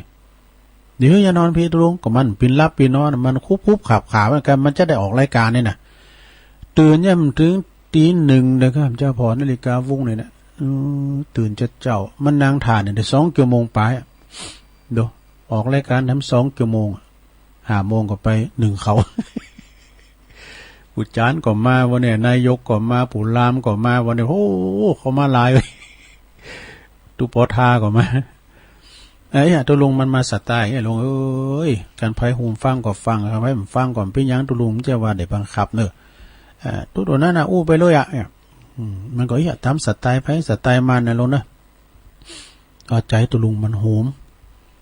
มันตั้งมันแต่มันเป็นอนิจจังสักวันหนึ่งตุลุงก็ไม่ได้มันนางเต็ดนี่แหละนะมันก็เป็นอนิจจังเหมือนกันนะเพลงตุลุงก็ตี 3 ตี 4เปิดสถานีฟังตุลุงยองนะก็จะอันตรธานหายไปเป็นอนิจจังนะแต่มันจะอยู่ในใจตุลุงเสมอเนี่ยเพลงนี้นะตุลุงทำเดืองอมตุลุงมาเปิดฟังคนเดียวนะเพราะว่าเพลงตำนานวัดพระธาตุดอยน้อยเนาะ อีกครั้งหนึ่งหนูเกตหือกองโหลนี่มันปิ้นจะใดซะได้อย่าจมทั้งหลายบางคนนี่มีแต่นะซะได้มีเปิ้นเป็ดปิ้นหนูนะอยู่ลมโพลมไซอยู่กับปอกับแม่แต่ดีๆเนี่ยเพื่อวันนี้จากไฟไปเป่าหิงห้อยอย่างว่าน่ะเนาะเดี๋ยวตัวลุงมาว่าเกตหือปอหือแม่โพนสุดท้ายเอาไหนบ่ได้ไหนก็เข้ามาอยู่อ่ะเนี่ยไปประเกตหือปอหือแม่เด้อปอแม่เนี่ยเป็นพระเจ้าขินเนาะอย่าตัวลุงวานวันนั้นเนาะอันนี้ก็หนูเกตหือกองโหลก็อยู่กับเปิ้นเล่งใหญ่มาหน้าบ้านล่ะเนาะมีการมีงานทำสูงลูกสูงหำสูงเฮียนเสียงไปตะฮือเสียงเข้าไปขี่ไห้เสียงหน้าไปขี่หอม เนาะว่าย้ำกึดเวลาเปิ้นว่าหยังหน่อยหยังนิดโอ้โตปิ้นโขดปิ้นเกตอันนี้เปิ้นเรียกว่าลูกแมงป่องจิ้มไหนด้วยนะมันดึงกองงองนะบดหางมันงอยเดี๋ยวมันดึงกองงองมันจะจีแล้วนะโอ้ยำมะกึดหอดยำมะอีปอยแม่เลี้ยงใหญ่นากาบ้านมาเนาะบางคนในโปโตพ่อแม่เลี้ยงใหญ่มันก้องใหญ่นะใหญ่มันละมาเป็นงูเห่างูจ้องว่าหยังก็ไม่ได้ไปพิษหวังเฮเตอแต่กินยาตายว่าโอ้ยก็มันไผตีนไหนนะเนาะมันจะเลี้ยงเขาใหญ่ดูพ่อแม่พี่กะเนาะเปิ้นอุตส่าห์ปุตุเสียงหน้าไปขี่หอมมันหยังตัวลุงมันจะมันได้กินยาตายก็อกหักเพราะรักเธอ มีคำกรบทหนึ่งตัวลุงหนึ่งว่าทีเดียวนะไปเหมือนว่าตัวลุงเดือว่าทีก็ว่าเสียอย่างใครจะทำไมอันแผลกายง่ายนักหากรักษามันทายาทุกเช้าเย็นก็เป็นผลนี่มนนะแต่แผลหนึ่งลึกล้ำจำต้องทนในกำมลเกินแก้คือแผลใจแผลใจนี่รักษาอยากแต่ว่าแผลใจรักษาได้ต้องเอาธรรมะของพระพุทธเจ้าไปรักษามันจะปรุงตกไปเองเอาไม่ว่าอย่างนะสาดาเกิดแก่เจ็บตายเนี่ยมันเป็นสัจธรรมแต่หรอก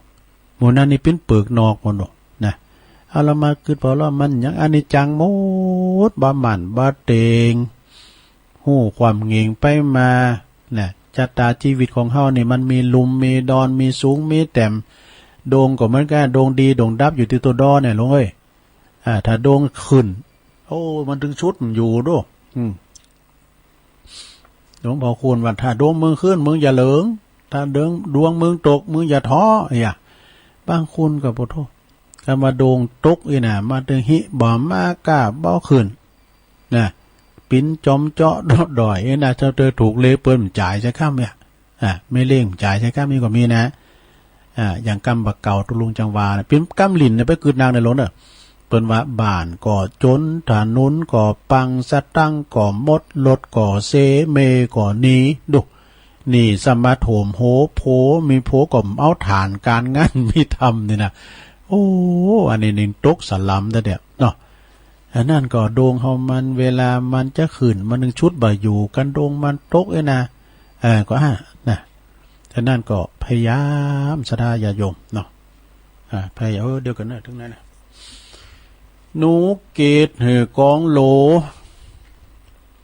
เปิ้นว่าหนูโกรธกองฟืนเนี่ยคำไทยนะความหมายนะก็คือคุณที่ทำโตปิ้นคุณแสนงอนแสนงอนนั้นจะแสนเมานะแสนเมาแปลว่าอย่างวันทั้งวันน้องเห็นพี่กินแต่เรา แสนงอนแสนนะแล้วก็ไพ่วามยังนิดหน่อยก็ทำโกรธนี่ทำโขดเกตแต่ก็ไปแต่เมื่อถึงคราวแล้วก็ปิกมาแถมว่ามางอนคืนดีว่านั่นมันไปเอาโตมหลอดเปรียบเหมือนหนูตัวเล็กๆอาศัยอยู่ที่กองฟืนกองโหลนะทำงอนหนีออกไปจากกองฟืนคล้านว่าเมื่อเกิดฝุ่นตกก็ดีแดดร้อนก็ดีแมวอะไรที่ก็ดีก็แลนเขากองโหลอยู่ดี แลนเขากองฟืนอยู่ดีนะหนีบ่ป้นนี่ซะนะญาติโยมทั้งหลายเอาโตมหลอดความหูถมโผเอาโตมหลอดด้วยกันเนาะ จะทำกล้ามเราอันนี้สัตว์ใหญ่เนอะหนีจ้างคือเขาวางง่าเนี่ย นี่จ้างให้เขาวางงานนี่เป็นกรรมบาเก่าแต่เคยว่าแล้วนะจ้างเป็นสัตว์ที่โบราณที่ใหญ่ที่สุดนะแปลว่าเขาจะนี้นะเขาระวังมันมีระวังง่าเนี่ยหน้าผากมันงงนะอันจ้างเลยนะงงมันหูดังมันช้างน้องเคยเห็นช้างหรือเปล่าน่ะช้างตัวไม่เบาจมูกมันยาวเรียกว่างวงมีเขี้ยวใต้คางเรียกว่างามีหูมีตาหางยาว บทเพลงนี่ยังมีอยู่นะเนาะเปิ้นเนี่ยจ้างนี่มันแสนรู้นะวันนั้นตะลุงไปหันขีดลงเปิ้นสอนมันน่ะใส่บาตรได้นะนั่งคุบเขาไหววะจ้างน้อยแสนรู้ตุจ่อมาคุมเขาแล้วก็อัน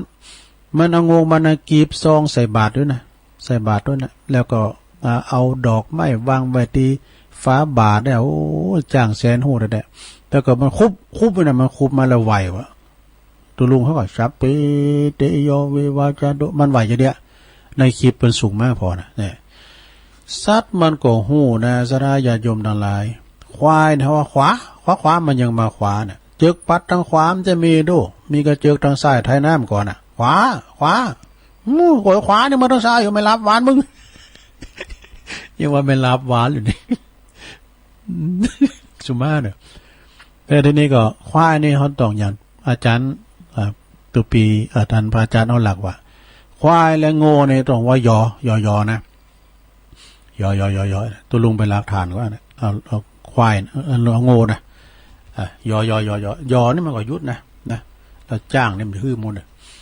เนี่ยจ้างเซนหู้แต่ท่านนี้จ้างคือเขาวางง่านะวางง่าจ้างเลยนะเปิ้นก็บอกว่าเข้าทำนองเมื่อถึงยามถึงอันตรายอย่าหนีเนี่ยอย่าหนีเพราะหนีไปก็ไล่บ่อยถ้าหนีไปก็ยิ่งจะเป็นมีอันตรายมากกว่าเดิมหือหันหน้าเขามาหาใจปัญญาต่อสู้นี่ยอมจะมีทางชนะได้นี่ นี่จ้างเขาวางง่าเอาให้ดีก่อนเนาะขอบคุณแม่แดงเด้อต่อไปในตัวลุงจะโทษอันนี้หน่อยนะสถานเด้อบางงานเพิ่นก็ยกวินนะแต่บางงานอย่างว่างานซบปล่อยหล่อเนี่ยนี่เพิ่นก็จะไม่อยู่ตัวลุงจะย่ำให้หน่อยเนอะแล้วก็ย่ำหางานคุณโยมพิสมัยคุณโยมพิสมัยเพิ่นก็โทรมาบอกตัวลุงว่าในจังหวัดละปูนเชียงใหม่เขาเนี่ยมันจะมีโรคภัยไข้เจ็บอย่างแต่ว่าเปิ้นเขตเป็นโซนเขตพื้นที่สีแดงสีเขียวสีขาวอย่างนี้กันนะแต่พื้นที่ของบ้านของคุณโยมพิสมัยนี่เปิ้นย้ำแต่เป็นสีแดงแต่เปิ้นจะจัดงานอยู่เนี่ย7 มกรานะ7 มกราก็เปิ้นจะมีงานตอดผ้าป่าแล้วก็เปิ้นว่าบำรุงสถานีเนี่ยก็ไปกันไปกินไปทานอาตมาภาพนี่ถ้าว่าท่านพระครูเปิ้นมาหับก็จะไปอยู่เพราะว่ามีรถการเปิ้นมาหับก็จะไปอยู่นะบอกเพิ่น2 กรรมถ้าว่าเปิ้นติ้มรถได้แล้วก็ไม่ได้ไปนะเพราะว่าตุลุงก็เอาเปิ้นว่า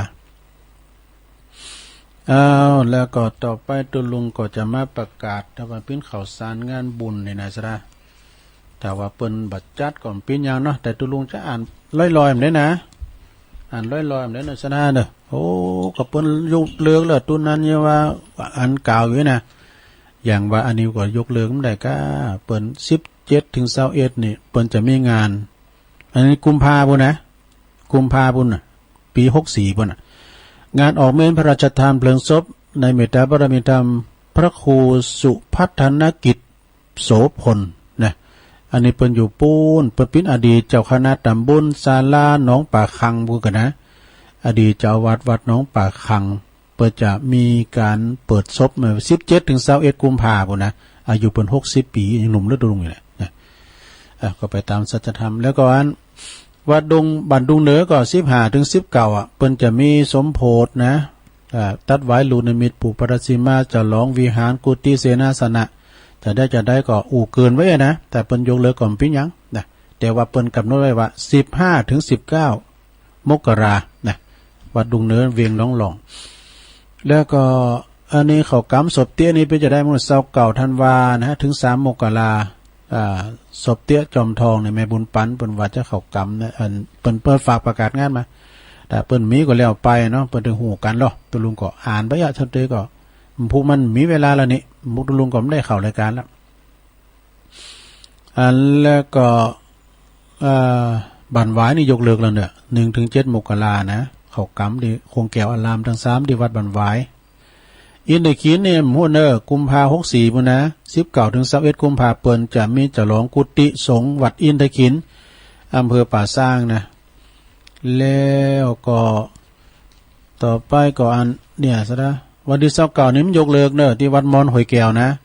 ใบนิมนต์นี่ก็มาบะขอขึ้นใบดีกานะเหมือนเดิมพระสงฆ์ครูบาอาจารย์แผ่วเวียงป่าเป่าพุ่นที่ได้รับใบนิมนต์นะไม่ยกเลิกนะทำไปแต่ตามที่อสมนะคณะสาธารณสุขเปิ้นคัดกรองอย่างคิงคัดหน่อยไปไหนไปลืมน้องทุกน้องเนี่ยไปลืมแม็กเนี่ยลงเด้อไปลืมแม็กแล้วก็ไปลืมล้างมือโดยเจลแล้วก็วัดมอนหอยแก้วนี่เปิ้นจะยกยอดชัดวันที่29 ธันวาเนอะ29 ธันวาต่อจากวัดเส้นเมืองเนี่ยกะวัดมอนหอยแก้วนี่ท่านพระครูกัลยาณปราโมทย์แล้วก็ตระกูลกิ่วแก้วโดยแม่จันฟองกิ่วแก้วคุณเชิดพงษ์กิ่วแก้วพระครูกัลยาณปราโมทย์อันนี้เป็นเจ้าวัดตุปีสมหวังเนาะปลุงแดงเขาอันนี้ก็งานใหญ่ตุลุงก็จะไปอยู่แล้วก็31 ธันวา63กับ1 มกรานี่ก็ทรงน้ำพระธาตุที่วัดดุงเหนือเนอะวัดดุงหลวงสมมาตรทรงน้ำพระธาตุเจดีย์ศรีดงหลวงนะวัดดุงหลวงอำเภอเวียงหนองล่องแล้วก็วัดหนองโยงด้วยนะไหวสาบารมีตามพระเจ้าตันใจด้วยอันนี้ก็บอกวันเดินได้นะเปิ้นจะมีหรือไม่ก็คือประเภทนี้เปิ้นถือว่าเปิ้นจัดหนักก็จัดน้อยนะคือหมายความว่าตัดมหรสพออกไปแต่ว่าทรงน้ำนี่บ่คือมันขาดประเพณีต่อไปสองแควก็ยกเลิกเนอะ6-10นะมกราเอาไว้เลื่อนไว้ปีหน้าสองแควถ้าเขากำสุสานปัจจ้าก็ยกเลิกไปท่านอาจารย์ญาณสัจจายาโนโทรมาบอกตัวลุงแล้วก็เขากำที่โรงเรียนน้อยหวยการนี่จะฮื้อหมดเนอะแล้วไปแล้วกันเนาะ20-26วันนี้กับวันสุดท้ายเนาะแม่ใส่ทองเปิ้นฝากประกาศมาแล้วก็อันนี้กันนะ27นี่มีหลายตีหรออย่างน้อยก็มีที่วัดเส้นเมืองนี่เปิ้นยกเลิกเนอะแต่งานย้อนยุคเมื่อคืนนี้มีลื่นเริงมีละมันก็มีจะกลางวันมีโฮงตานมีหยังเรียบร้อยนะแต่เป็นจุดคัดกรองแน่นหนาเนอะมีแมทแจกด้วยนะถ้าว่าไผมีแมทก็ไปเปิ้นแจกด้วยคือจุดคัดกรองเปิ้นแน่นหนาอยู่นะแล้วก็วัดน้ำดิบน้อยดงนิมิตทำเนอะดงนิมิตผู้ก็จะได้ไปมุทิตาตุปีไปตอนบ่ายนะวัดดงนิมิตนี่เปิ้นก็จะร้อง3อย่างกันเนอะโทษพอดีเปิ้นแข่งกองกันนะแข่งกองมีซอไอจูคีเมงกันเนอะแต่วันนี้เปิ้นก็จะฮื้อได้ยกเลิกจ้ะว่าเปิ้นก็ห่างก็ด่ากันกับติมวัดกาเปิ้นจะร้องใบวัดโดยการตั้งก็ยกฐานะอารามหรือว่าที่พักสงฆ์เป็นวัดโดยสมบูรณ์มีพระสงฆ์จำพรรษานะพระสงฆ์มีถึง12 ตุนก่อนแล้วก็จะร้องตราตั้งเจ้าอาวาสโดยตุพิเศษนะพระอธิการพิเชษสิริพัทโทแล้วก็เปิ้นได้ขึ้นเป็นรองเจ้าคณะตำบลกันเนอะโดนใจธรรมดานะตุพิเศษนี่เปิ้นสวดก็เก่งเทศธรรมยองก็โมนนะปหลวงสลาวุธหารขว้างเนาะแล้วก็คณะสัทธาพี่น้องตั้งนำดิ้วน้อยเปิ้นฟังกันหลายจะร้องตราตั้งเจ้าอาวาสโดยนาตีวัดเหล่าพระเจ้าตะเคียวเนอะทำบุญอายุวัฒนมงคลของหลวงปอพระครูวิธานวรการโดยครูบาเนาะครูบาตุ่นเนาะแล้วก็วันที่15 ถึง20อันนี้แล้วไปแล้วกันนะอันนี้ปงสนุกแล้วไปแล้วต่อไปวันนี้เนอะวันที่27 ธันวาเนี่ยพวกนี้เปิ้นจะหลากภาษาเนอะเปิ้นจะได้อาราธนาสรีลางอะไรดวงวิญญาณของหลวงพ่อเมตตานะหรือว่าตุลุงใจไปสู่นอนพระศาสตร์เม้นใหม่ตีนาวัดแล้วก็เปิดจับประชุมเพลิงวันที่3 มกราเนอะหลวงพ่อเขาจะไป2-3 กันหลุดกันเริ่มพวกตุลุงได้ไปตุลุงจะไปวันที่3 มกราปุ๊วันที่3 มกราเพราะว่าผู้กดตุลุงกดติดงานด้วยเนาะ แล้วก็วันที่3นี่เป็นวันประชุมเพลิงศพเนื้อตีวัดหลวงพ่อเมตตานี่เปิ้นไปปิ้นตุโลงอยู่หลายตีแล้วก็เปิ้นไปมันไปกึดไปสร้างปิ้นตีปิ้นตั้งแต่ๆก็ที่วัดทุ่งบอนวงเล็บป่าเหวหมู่3ก็ฮะเนาะทุ่งซ่านดอนชัยนะเมืองปานลำปางกูนะวันที่3เนาะพอครูโอนไปจะไปวันที่2ละเปิ้นไปนอนเปิ้นเป็นปิ้นจานปิ้นพิธีกรโฆษกอย่างตัวพอครูโอนเมืองแกนนะแล้วก็ในวันที่27วันนี้ก็ยกยอดชัดเจดีย์เนบรรจุหัวใจพระธาตุโดยแล้ววันคืนนี้เปิ้นจะมีสวดมนต์ตันนะโยมเนี่ยแต่เปิ้นจะมีเจริญพระพุทธมนต์สมโพธิองค์พระธาตุโดยเจดีย์โดยแล้วก็ยอดชัดอีกโดยเขาก็ไปปูชานี่กับปูชาแผ่นผ้าอันแพรเจ็ดสีก็นะไปปิดทองยอดชัดก็อีนะบ่อย่างเขาไปวัดมนวัดนั้นดอนจันทน์นะกะเนาะไปกินบ้าตาลกันเนตุลุงก็จะไปตอนบ่ายพุ่นนะตอนเจ้าจะไปเฮินใหม่ก่อนไปหลินตัวแหก่อนเนาะตอนเจ้าสุมาเดินไปคืนเฮินใหม่ก่อนแล้วก็วันที่ใหม่พัฒนาก็ยกเลิกเนอะเขากำนะ27ถึง1มกรา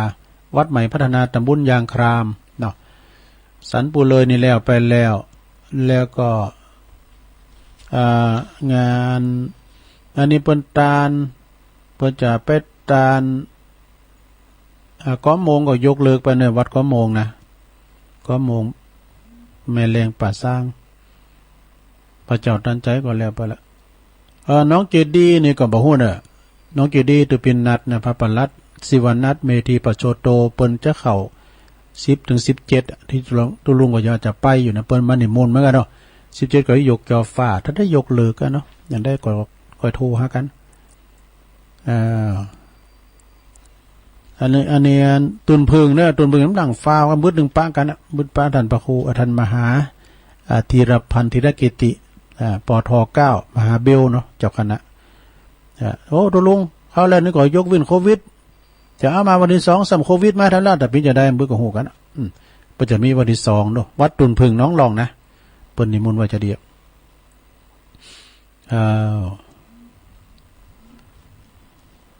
อันนี้ก็ดวงนิมิตก็ว่าไปแล้วตุปีแมกล้อวัดเจดีย์3ยอดในเปิ้นจะมีงานฉลองอายุวัฒนมงคลคือสืบชะตาโดยพระอธิการกิตติศักโกเปิ้นได้รับเป็นเลขาเจ้าคณะตำบลบ้านเลินเนอะอำเภอป่าซางเปิ้นมีงานวันที่8ที่9วันที่7ที่8เนาะและเปิ้นจะมีการถวายต้านเถาะด้วยนี่นะจะได้ก็ตึงไก่กันเนี่ยขอประกาศบอกเอื่นจวนอันนี้ก็สืบสานวัฒนธรรมทรงน้ำประทาเจ้าปิดทององค์ประทาองค์พระบาทกราบพระนอนนี่อันนี้ปุณเนอร์ณวัดพระนอนโมคคลานวัดโมคคลานอุทยานพระนอนหมู่ที่3ตำบลศพที่อำเภอจอมทองตุปีไลเพิ่นฝากประกาศมานะบ้านเชิงดอยบ้านแม่ดีเข้ามากับบุรุษแห่ก้องจะดีแม่ดีเขานะบ้านเชิงดอยพุ่นนะอันนี้เป็นแม่หลวงเด้อแม่หลวงธัญการญาณโสผู้ใหญ่บ้านแล้วก็เปิ้นฝากประกาศมาเปิ้นนิมนต์หลวงพ่อพุ่นนะในวันที่7ที่8มกราคมเหมือนกันจะได้ก็ประกาศผ่านไปนะซะนะอันนี้ก็สุสานสงแควอันนี้ยกเลิกไปละทุกวันที่23อันนี้มันยกเลิกนะเปิ้นมีเจ้าภาพเปิดถึงปุ่นเดินปีหน้าว่ะ23กันยา23ของเดินเนี่ยวัดศาลาเนี่ยวัดศาลาตำบลน้ำแพร่โดยเมตตาบารมีธรรมหลวงพ่อพระครูโชติสุวรรณสอนหลวงพ่อเจ้าอาวาสพร้อมด้วยคณะสัตยาวัดศาลาทุกโคเรือนเปิ้นก็จะมีการทำบุญทักษิณานุปทานอุทิศถวายให้กับครูบาอินตากตปุญโญพิพิธปุญญาภิรัตน์เนี่ยทุกวันที่23นะก็ไปกินไปทานกันเนาะเอาเฮ็ดได้อีกกันเนาะวันที่1เนี่ยหวย5วันที่1ก็วัดหวย5อำเภอบ้านโฮ่งตุปีป๊อปปี้เปิ้นก็ฝากประกาศมาแล้วก็เปิ้นมีอยู่เนอะจุดคัดกรองเปิ้นแน่นหนาอยู่นะคิงคัดอยู่เนอะจุดคัดกรองเปิ้นขึ้นโปนอย่างหมดแล้วเปิ้นจะปั่นพระเจ้าตันใจรอพระเจ้าตันใจองค์ใหญ่เนอะซะนะเนอะบ้านครูโกเขาว่านะตุลุงก็จะไปอยู่ในวันที่1เนอะศักราชใหม่1เวลาพิธีสงฆ์ก็เก่ารูปนะแล้วก็เปิ้นจัดรอกันวันค่ำ อันนั้นก็ไปกินไปตานกันเด้อตุปีป๊อปปี้เปิ้นก็ฝากประกาศมารอพระเจ้าหลวงมหาเศรษฐีมีโชคทันใจนะที่วัดห้วยห้าเจริญปอนเจ้าไหว้พระเจ้าแม่น้อยเจ้าแม่น้อยเจ้าตรงท้ายปีนี้พอเมแก่เฒ่าคนบุญกันเจ้าสูตรมนต์ขามปีเฮาสูตรที่บ้านจะมีโจกดีสูตรมนต์ขามปีที่บ้านก็ได้31ท่านว่าถ้าบอกไว้ไหนพอเจอนิวใจไปลืมกันเจ้าบางคนส่งท้ายมานั่งกินเหล้าขับรถตอนเมาเข้าป่าจ้าไปบางคนยังหนุ่มบอกควรจะตายกินเลี้ยงส่งท้ายเลยตายเด้อเจ้าทีนี้เฮาเปลี่ยนเฮาบอกกินเหล้าสดมนต์กันเจ้าเนินนายอยู่ไหนโสทันฟังตั้งหลายเฮาอยู่ที่ใดก็โสทันเจ้าคำย่องวันนักกรรมนะเจ้าวันนี้กรรมวัดสมุขหามนะเจ้าภาษาไทยแปลว่ามูมามเจ้าวันพระเจ้าสมุขหามแต่ก็ตุลุงวันนั้นวันวัดอันมอนหอยแก้วตุปีสมหวังเปิ้นฝากประกาศมาว่าตอนบ่ายเนอะตอนบ่ายนะตั้งแต่บ่ายโมงบ่าย2บ่าย3ไปอย่างที่เอาไปดอนจันทน์นะกะนะครับเจริญปอนฟังอยู่เด้อน้องเบี้ยวครับไปเตรียมตัวจะไปการนะครับวันเนี้ยโชคดีเนอะมาทำบุญวันเกิดไปละแต่ว่านี่ก็ทำบุญละล้างจิตล้างใจตัวเก่าครับเดี๋ยวดีแล้วเนาะทำจิตใจให้เป็นบริสุทธิ์เนาะแม่เนาะวันนี้ก็ได้บุญหลายเนอะได้โยมเข้ามาได้ศาสนาพิธีเนาะได้โยงเข้าบาตรได้แผ่เพชรตาได้อย่างหลายๆอย่างที่ทุลุงเอามาอู้เนอะเสาหน้าก็มีเอี้ยกะเอาหน้าเขาเอี้ยเนาะเอี้ยกะ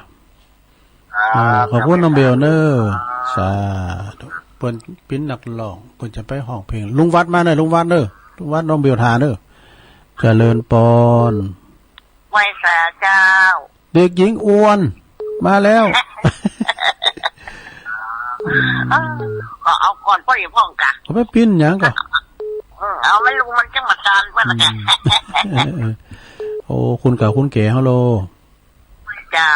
มันพูดมันแบบมันในรอบมันอันนี้จะนอจะไปอยู่เด้อมากะไม่เป็นยังตัวลุงไปนอนคืนนี่แหละ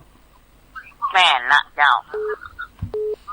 อันเปิ้นก็มีจุดคัดกรองเนี่ยนะมีเจลหือล่างเอาเจลใส่หน้าแล้วก็เอาถุงมือถุงมือจ้าขอบคุณหลวงโอนเด้อเจ้ามาสาเจ้าสาธุเพลงรักวันนี้เราไปชั่วโมงพอแต่ก็ชั่วโมงปลายกะอาจารย์วิศวัตรเปิ้นแปลงใจหาน่ะเนาะเจ้ายังคุณหมอข้ามได้เปิดหือสักคำละเนี่ยพอดีเจ้ามาสาเจ้าขอบคุณยายอ้วนผู้ฟังอาวุโสเฮาเด้อนี่นะกินต้านที่ไหนใจถึงใจเกินร้อยเจริญปอนเจ้ามาสาเจ้าแม่สมภาษณ์บ่เจ้าแม่สมภาษณ์ก็มาเจ้าดีกะชัดเจนดีฟังธรรมะขมวลดีเจ้าแม่ย่อยสันทรายเนาะมึงร้องเพลงขมวลนักร้องเก่าลูกเสียงจะดีเสียงเจ้านี่กำก่อนมันเสียงแหบไปหน่อยนะแล้วเอาข้าวมันปล่อยมาได้กินน้ำอุ่นได้ไหมกินน้ำอุ่นหลายๆจ้าเป็นกำลังใจยินดีแม่สมผัสได้หลายอันนี้นี่ดาวประจำคืนนั่นเลยเนี่ยเปิ้นนึงมากูวันอ่ะเนี่ยอย่างน้องเบลอ่ะเจริญปอนไหว้สาเจ้าตะลุงแม่สีทอนน้องบัวชัยปราการเนาะเจ้าฟังอยู่เนอันเดี๋ยวนี้อยู่บ้านแม่นี่กะสิบ้านแม่ของอ่ะเจ้าแม่สีทอนกำลังใจนะตะลุงขอบคุณเลยแม่สาธุเนอเจ้ากำลังใจเจ้าพวกก็จะไปเอาหงตาลปฏิอาจารย์เอาหลักด้วยนะแม่สีทอนอ่ะเจริญปอนธรรมศาสตร์เจ้าแม่บุค่ามา แม่หยังแม่บัวคำตาจ้างเนาะแม่บัวคำตาจ้างเวงน้องหลงฟังตุลุงมาแต่ตุลุงเดี๋ยวว่าว่าแล้วไปอัพปัจจุบันตื่นวะแล้วนี่กลับไปทางไหนไปเป็นหยังก็มันก็รับไปของตุลุงว่าไว้ครับขนาดตุลุงไว้นี่แต่ตุลุงที่จะรับในอยู่เขาบอกตุลุงว่าจะเลยว่าจะได้เลยนะครับผมวันนี้วันไหวด้วยไหวนักขนาดอะโยงขาบาดเพราะจ้างเอาไข่เท่าไปหน่อยนะไข่เท่าตั้งหลายเกี่ยวทำมิละมาหลายกับวันนี้ปุจจานก็มาปุลามก็มาทนายกก็ด้วยรับเกียรติก็ทนายกอ่ะพอลงเขาก็มาเนาะเจ้าอมตานที่พอท่าว่าจะ2 โมงวะที่โทรหาก็ฟังเพลงก็โมนเนาะฟังเพลงก็โมนก็จะไปลืมกับวันที่31น่ะส่งท้ายปีเก่าต้อนรับขวัญวันปีใหม่เขาจะแฮปปี้นิวเยียร์กันบุญสถานีเนี่ยนะตุลุงไม้อ้อต้นเจ้าไอ้นี่ตุลุงจะไม้อ้อต้นเจ้าแต่ปันโจกโอใจนะท่านพระครูไปจะจัดได้นานจะยื้อมู่เนอนี่ปลอดภัยฮะฝากจ่ายไปหอมเนอได้กันขอบคุณแม่บุคคำเด้อฝากให้ขจรได้ฝากโอ้ขจรพอใจปะกันเนอขจรเนอขจรพอใจจะมาเนาะโอ้ดีกาโตไปเป็นโคศกกับขจรปดโตปนเป็นโคศกดอกต่างงานปีนั้นสาธุเนอโปรแกรมนั้นพี่ลมมโนเปงก็จัดเน็ตเนอโปรแกรมนั้นนะโปรแกรมนั้นก็อู่เก่งบ่ดอกเจริญปอนเจ้ากับไม่สายเจ้าตุลุงแม่สายพี่นี่หมู่1เนาะ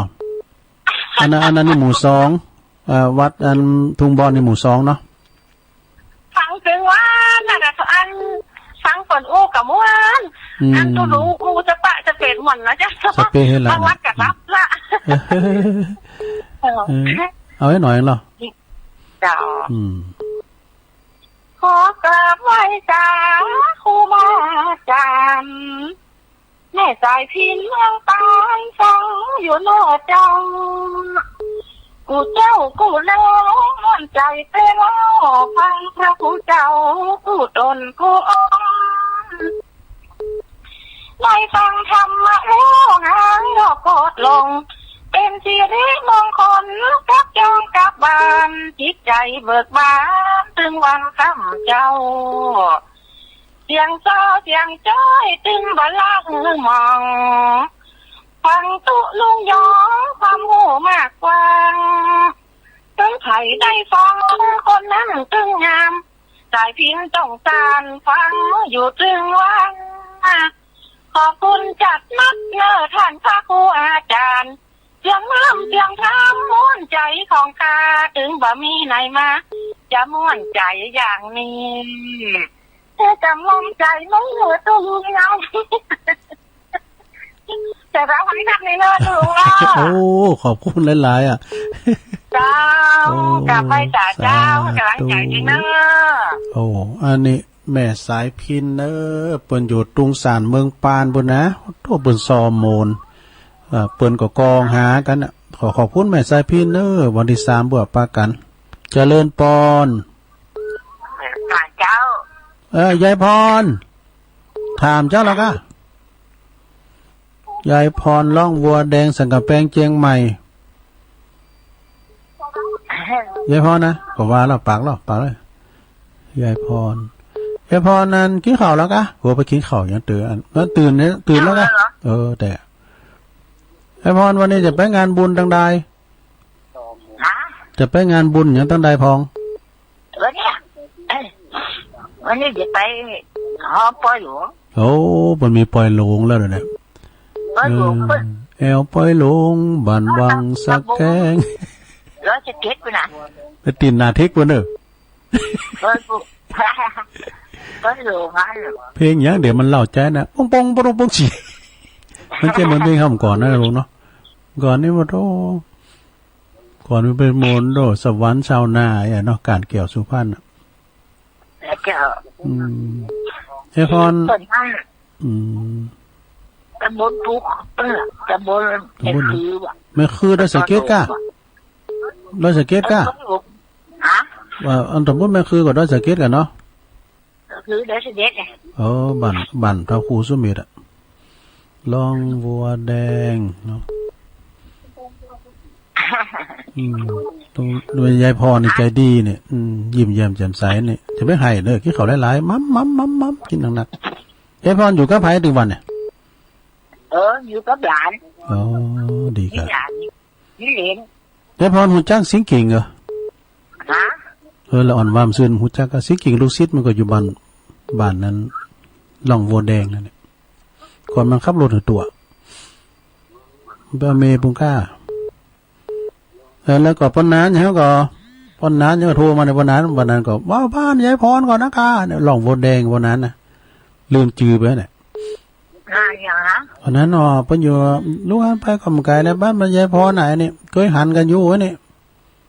เป็นนางงามเก่าเนี่ยแต่ก็เอายายพรแล้วนี่มันรับไปเลยแต่ได้ก็ได้อีกกันเนอะพุกมาทำเนอะบุดหน่อยแน่เอาแล้วไหนเอาต้องว้าวเนาะเจ้าไว้3 โมงมื้อมันไม่ได้อยู่เอาให้หน่อยนะเอาใจคุณเฒ่าเอาเอาสเตเลตเอาไว้ตาเดน่ะนี่แหละมันจะยาวกะเอาแล้วว่าเหรอ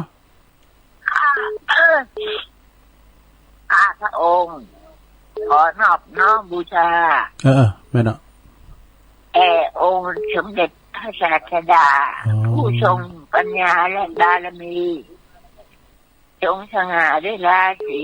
ประเสริฐเลิศดีมีพระคุณจงมีเมตตาเอื้อกูลแผ่คุณค้ำจุนให้คนไทยพระองค์เป็นประทีปสดใสให้กำเนิดรัตนใจดวงงามองค์แห่งรัตนะมี3และดึงงามไปทั่วธานี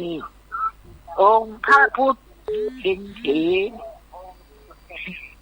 จะรู้ชอบดีในพระธรรมทุกคนจงจดจำช่วยกันแนะนำให้แผ่ไปทุกคนจะเกิดเริ่มใช้พระ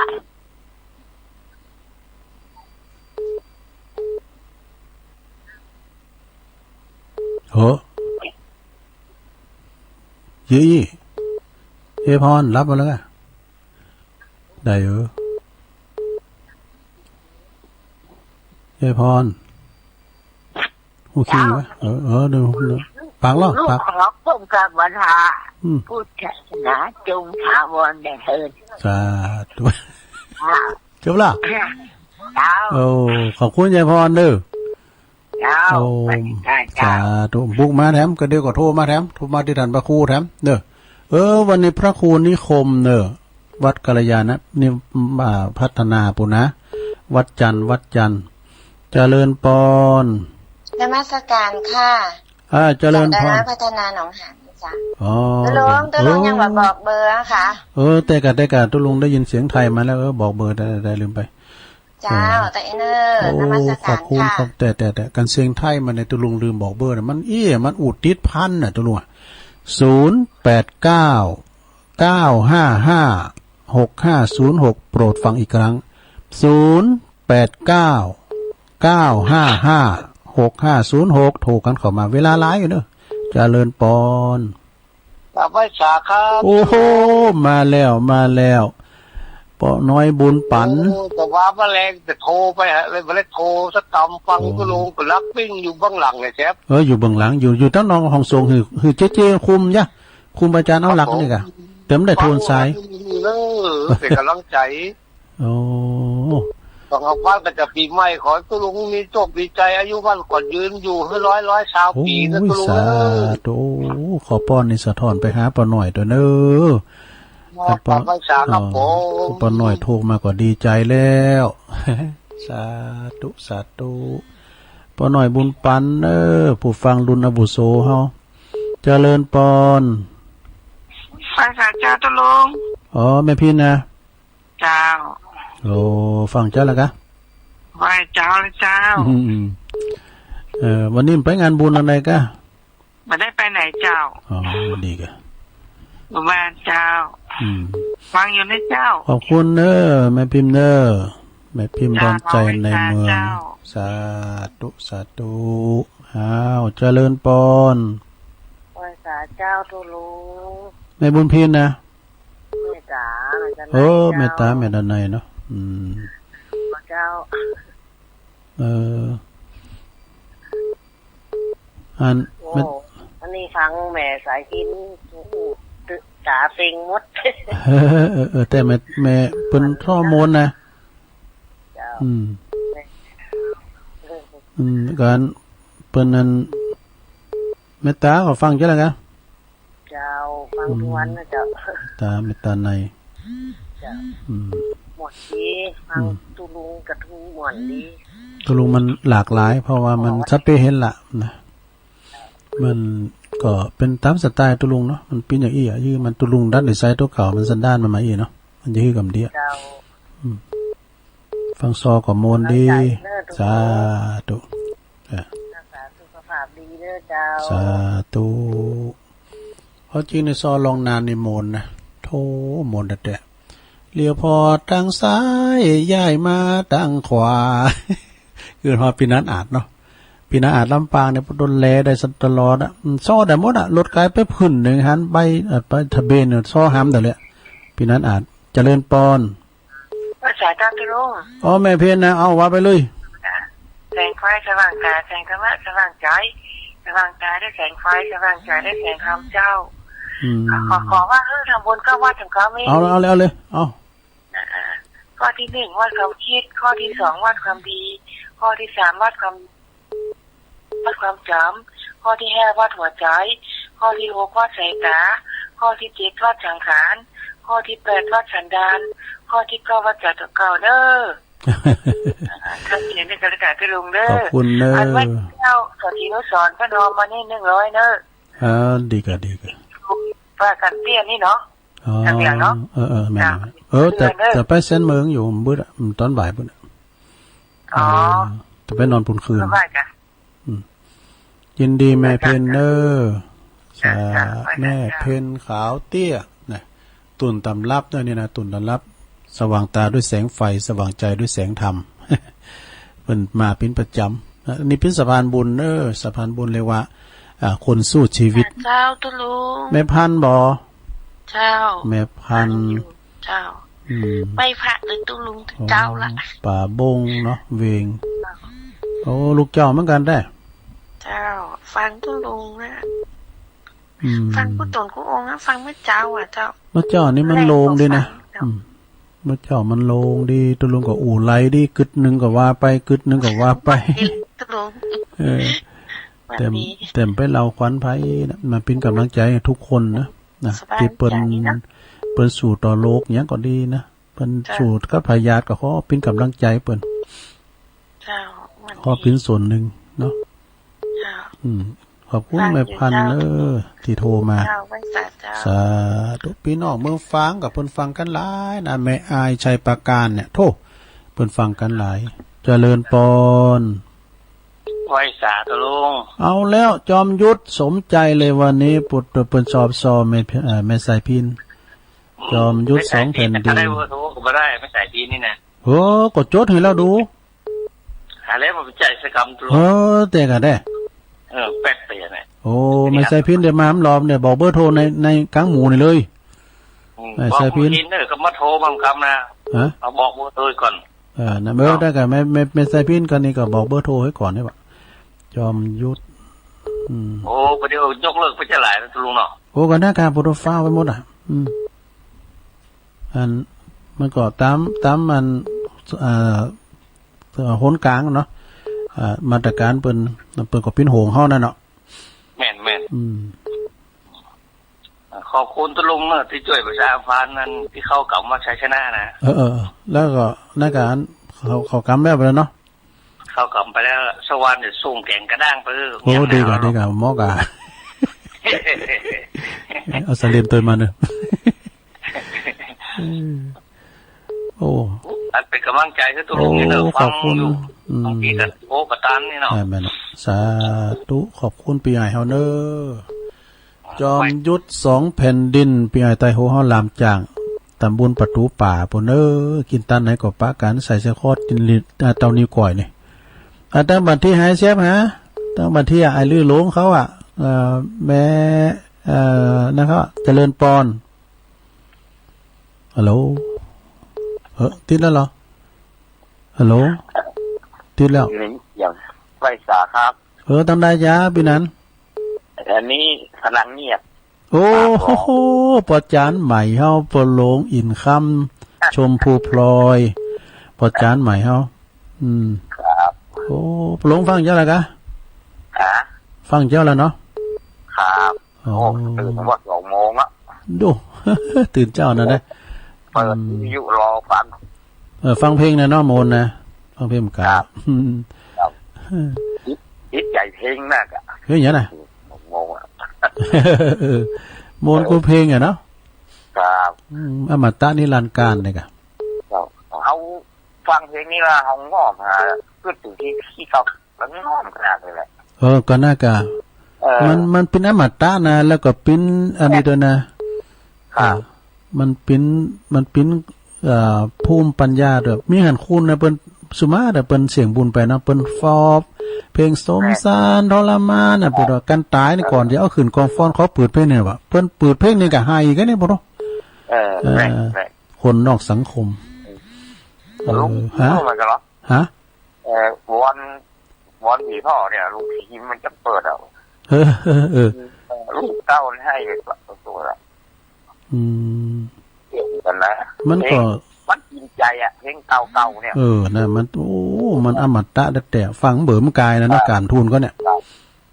วันเดียวมันอยากเป็นมันวังปดโป้มเดี๋ยวมันเป็นไปตามจากว่าเพลงเขาบทดอกบงบงบลงบงสีฟังหมู่เลยเขาจังหวะบ่ดอกเอาใส่เทคครับบ่น่ะไว้สาเนี่ยขอบคุณเด้อปลงเด้อโอ้พลังเงียบนี่นะปลงอินคำชมพูพลอยปอาจารย์มัคคณายกวัดปากล่องตำบลน้ำดิบเนอพลังเงียบทั้งหลายแม่ครูสุพรรณาอิมังเขาเปิดฟังกันหลายเจริญปอนนวัตการครับโอ้ไว้สามาแล้วหลวงพ่อมานิดวันนี้ให้เอาหน่อยเนาะเด็กที่เจียวยุดเนาะแม่น่ะลุงพูดหน้าเอาเพลงยอดรักมาเปิดเด้อเปลี่ยนพศใหม่เปลี่ยนใจหรือยังโอ้แต่ก็ได้ห้ามเปลี่ยนใจจากลุงยองเลยสถานญาโยมทั้งหลายวันนี้ตัวอีกร้องก่อนเด้อฮะโอ้ยอย่ามาโวยไปโวยวันนี้มาโวยไปโวยหน่อยนี่ดูสถานวันที่มันรอสายอยู่จะพินมันกดปุ๊บติดปั๊บเลยมันเนี่ยโอ้เขาทากะไปพินแล้วโธ่เหมือนจริงๆสาธุโอ้ไว้สาเนอหลวงพ่อเนอแฮปปี้นิวเยียร์นี่เจริญปอนกราบนมัสการครับผมอาจารย์นิพนธ์ครับคนโคราชเมื่อวานนี้ก็โทรไม่ทันวันนี้ขอสัก2-3 บทนะครับกราบนมัสการเจริญพรคุณโยมพิสมัยแล้วก็ญาติโยมสายทานแห่งศรัทธาทั้งหลายวันนี้จะพูดถึงนำกรเก่าๆมาเพลงใหม่เหมือนเพลงเพลงนะครับถึงบางพูดดีเป็นสีสักมีคนรักลดถ้อยอร่อยจิตแม้พูดชั่วตัวตายทำลายมิตรจะชอบผิดในมนุษย์เพราะพูดจาเป็นมนุษย์สุดนิยมเพียงลมปากจะได้ยากโหยหิวเพราะชิวหาแม้พูดดีก็มีคนเขาเมตตาจะพูดจาจึงตั้งจิตพินิจเอาอันลดปากหากพูดหวานก็หวานเด็ดบรเพชรแม้จะขมก็ไม่มากปาก3 หาวถึงมีดคมไม่มากเท่าปากเราปากขมเขาก็ไม่มากเหมือนปากคมอันน้อยจานหวานลิ้นแล้วสิ้นซากแต่ลมปากบาดรูหูดูคืนขมอันเจ็บอื่นหมื่นแสนแน่นอกตมไม่ละทมเหมือนพูดเน็บเจ็บใจจังเลยกราบนมัสการครับฝากถึงผู้ที่ลักลอบฟังอยู่วัดพระธาตุดอยสะเก็ดนะครับ มีคนรักรอบฟังนะครับ น่าจะแม่แสงจันทร์เนี่ยครับ วัดพระธาตุดอยสะเก็ดนี่ก็มีครับเห็นหน้าแล้วใครหัวคิกกราบนมัสการครับผม ไว้สาครับอาจารย์นิพนธ์คนโคราชนี่นักปราชญ์แต่งกลอนฝากมานมัสการพระตังตุลุงบุญส่งโสภณจิตโตตุปีเอกพลตุปีเจนก็เปิดเนอร์สีโบบานวัดเสาหินอันนี้ฟังเนาะไม่อายหลังการไม่สาวเจ้าแม่จันโสมตัวแมลงบัตันสักกรรมเมาไปทำงานอสมอสมจังอันนั้นเพิ่งไม่อายนี่ทำงานหนักหน่อยแม่นว่าอันจะได้ไปเกิดไปอย่างไปทำงานอย่างนักก็แล้วกันอดเอาเนาะแนวหน้าอันนี้แนวหน้าเพื่อมันได้ปะกว่ากะวันพัดวันศุกร์กว่าพัดหน้าถึงปะกันอยู่เนาะเจ้าขอบคุณแม่จันสมเนอะทักทายไม่ก็ดีละเนาะเจ้าจะเป็นสายสุดท้ายหนาวพอดีมันหนาวตอนหลานะตอนหมอกตะวันถ้าออกในเรือนหนาวนี่สัก6 โมงวันนะเย็นมาจริงๆเลยเจ้าขอบคุณหลายๆนะขอเป็นสายสุดท้ายของเจ้าเนี่ยแก้มก่อนเนาะขอสุมาเตอร์เนอร์ทีมได้สามารถทับสายได้ทนสายก่อนยายน้อยกาดนัดน้องเบี้ยวน้องแม่อวนกิติลังกาแม่สมผัดแม่ย่อยสันทรายแม่สีทรชัยประการแม่บัวคำตาจ่างเวงน้องหลอกแม่สายพินเมืองปานทุ่งซ่านดอนใจลำปางแม่สายพินแล้วก็ยายพรล่องวัวแดงสันกำแพงเชียงใหม่น้อยพัฒนาบอกเบอร์มันน้อยนะตนบุญน้องหานบ่น้อยบุญปันมโนครจากฝางเสาหินแม่พิมพ์ปาแดดแม่ตาแม่ตันในลำปางแก้ห่มแม่เพนขาวเตี้ย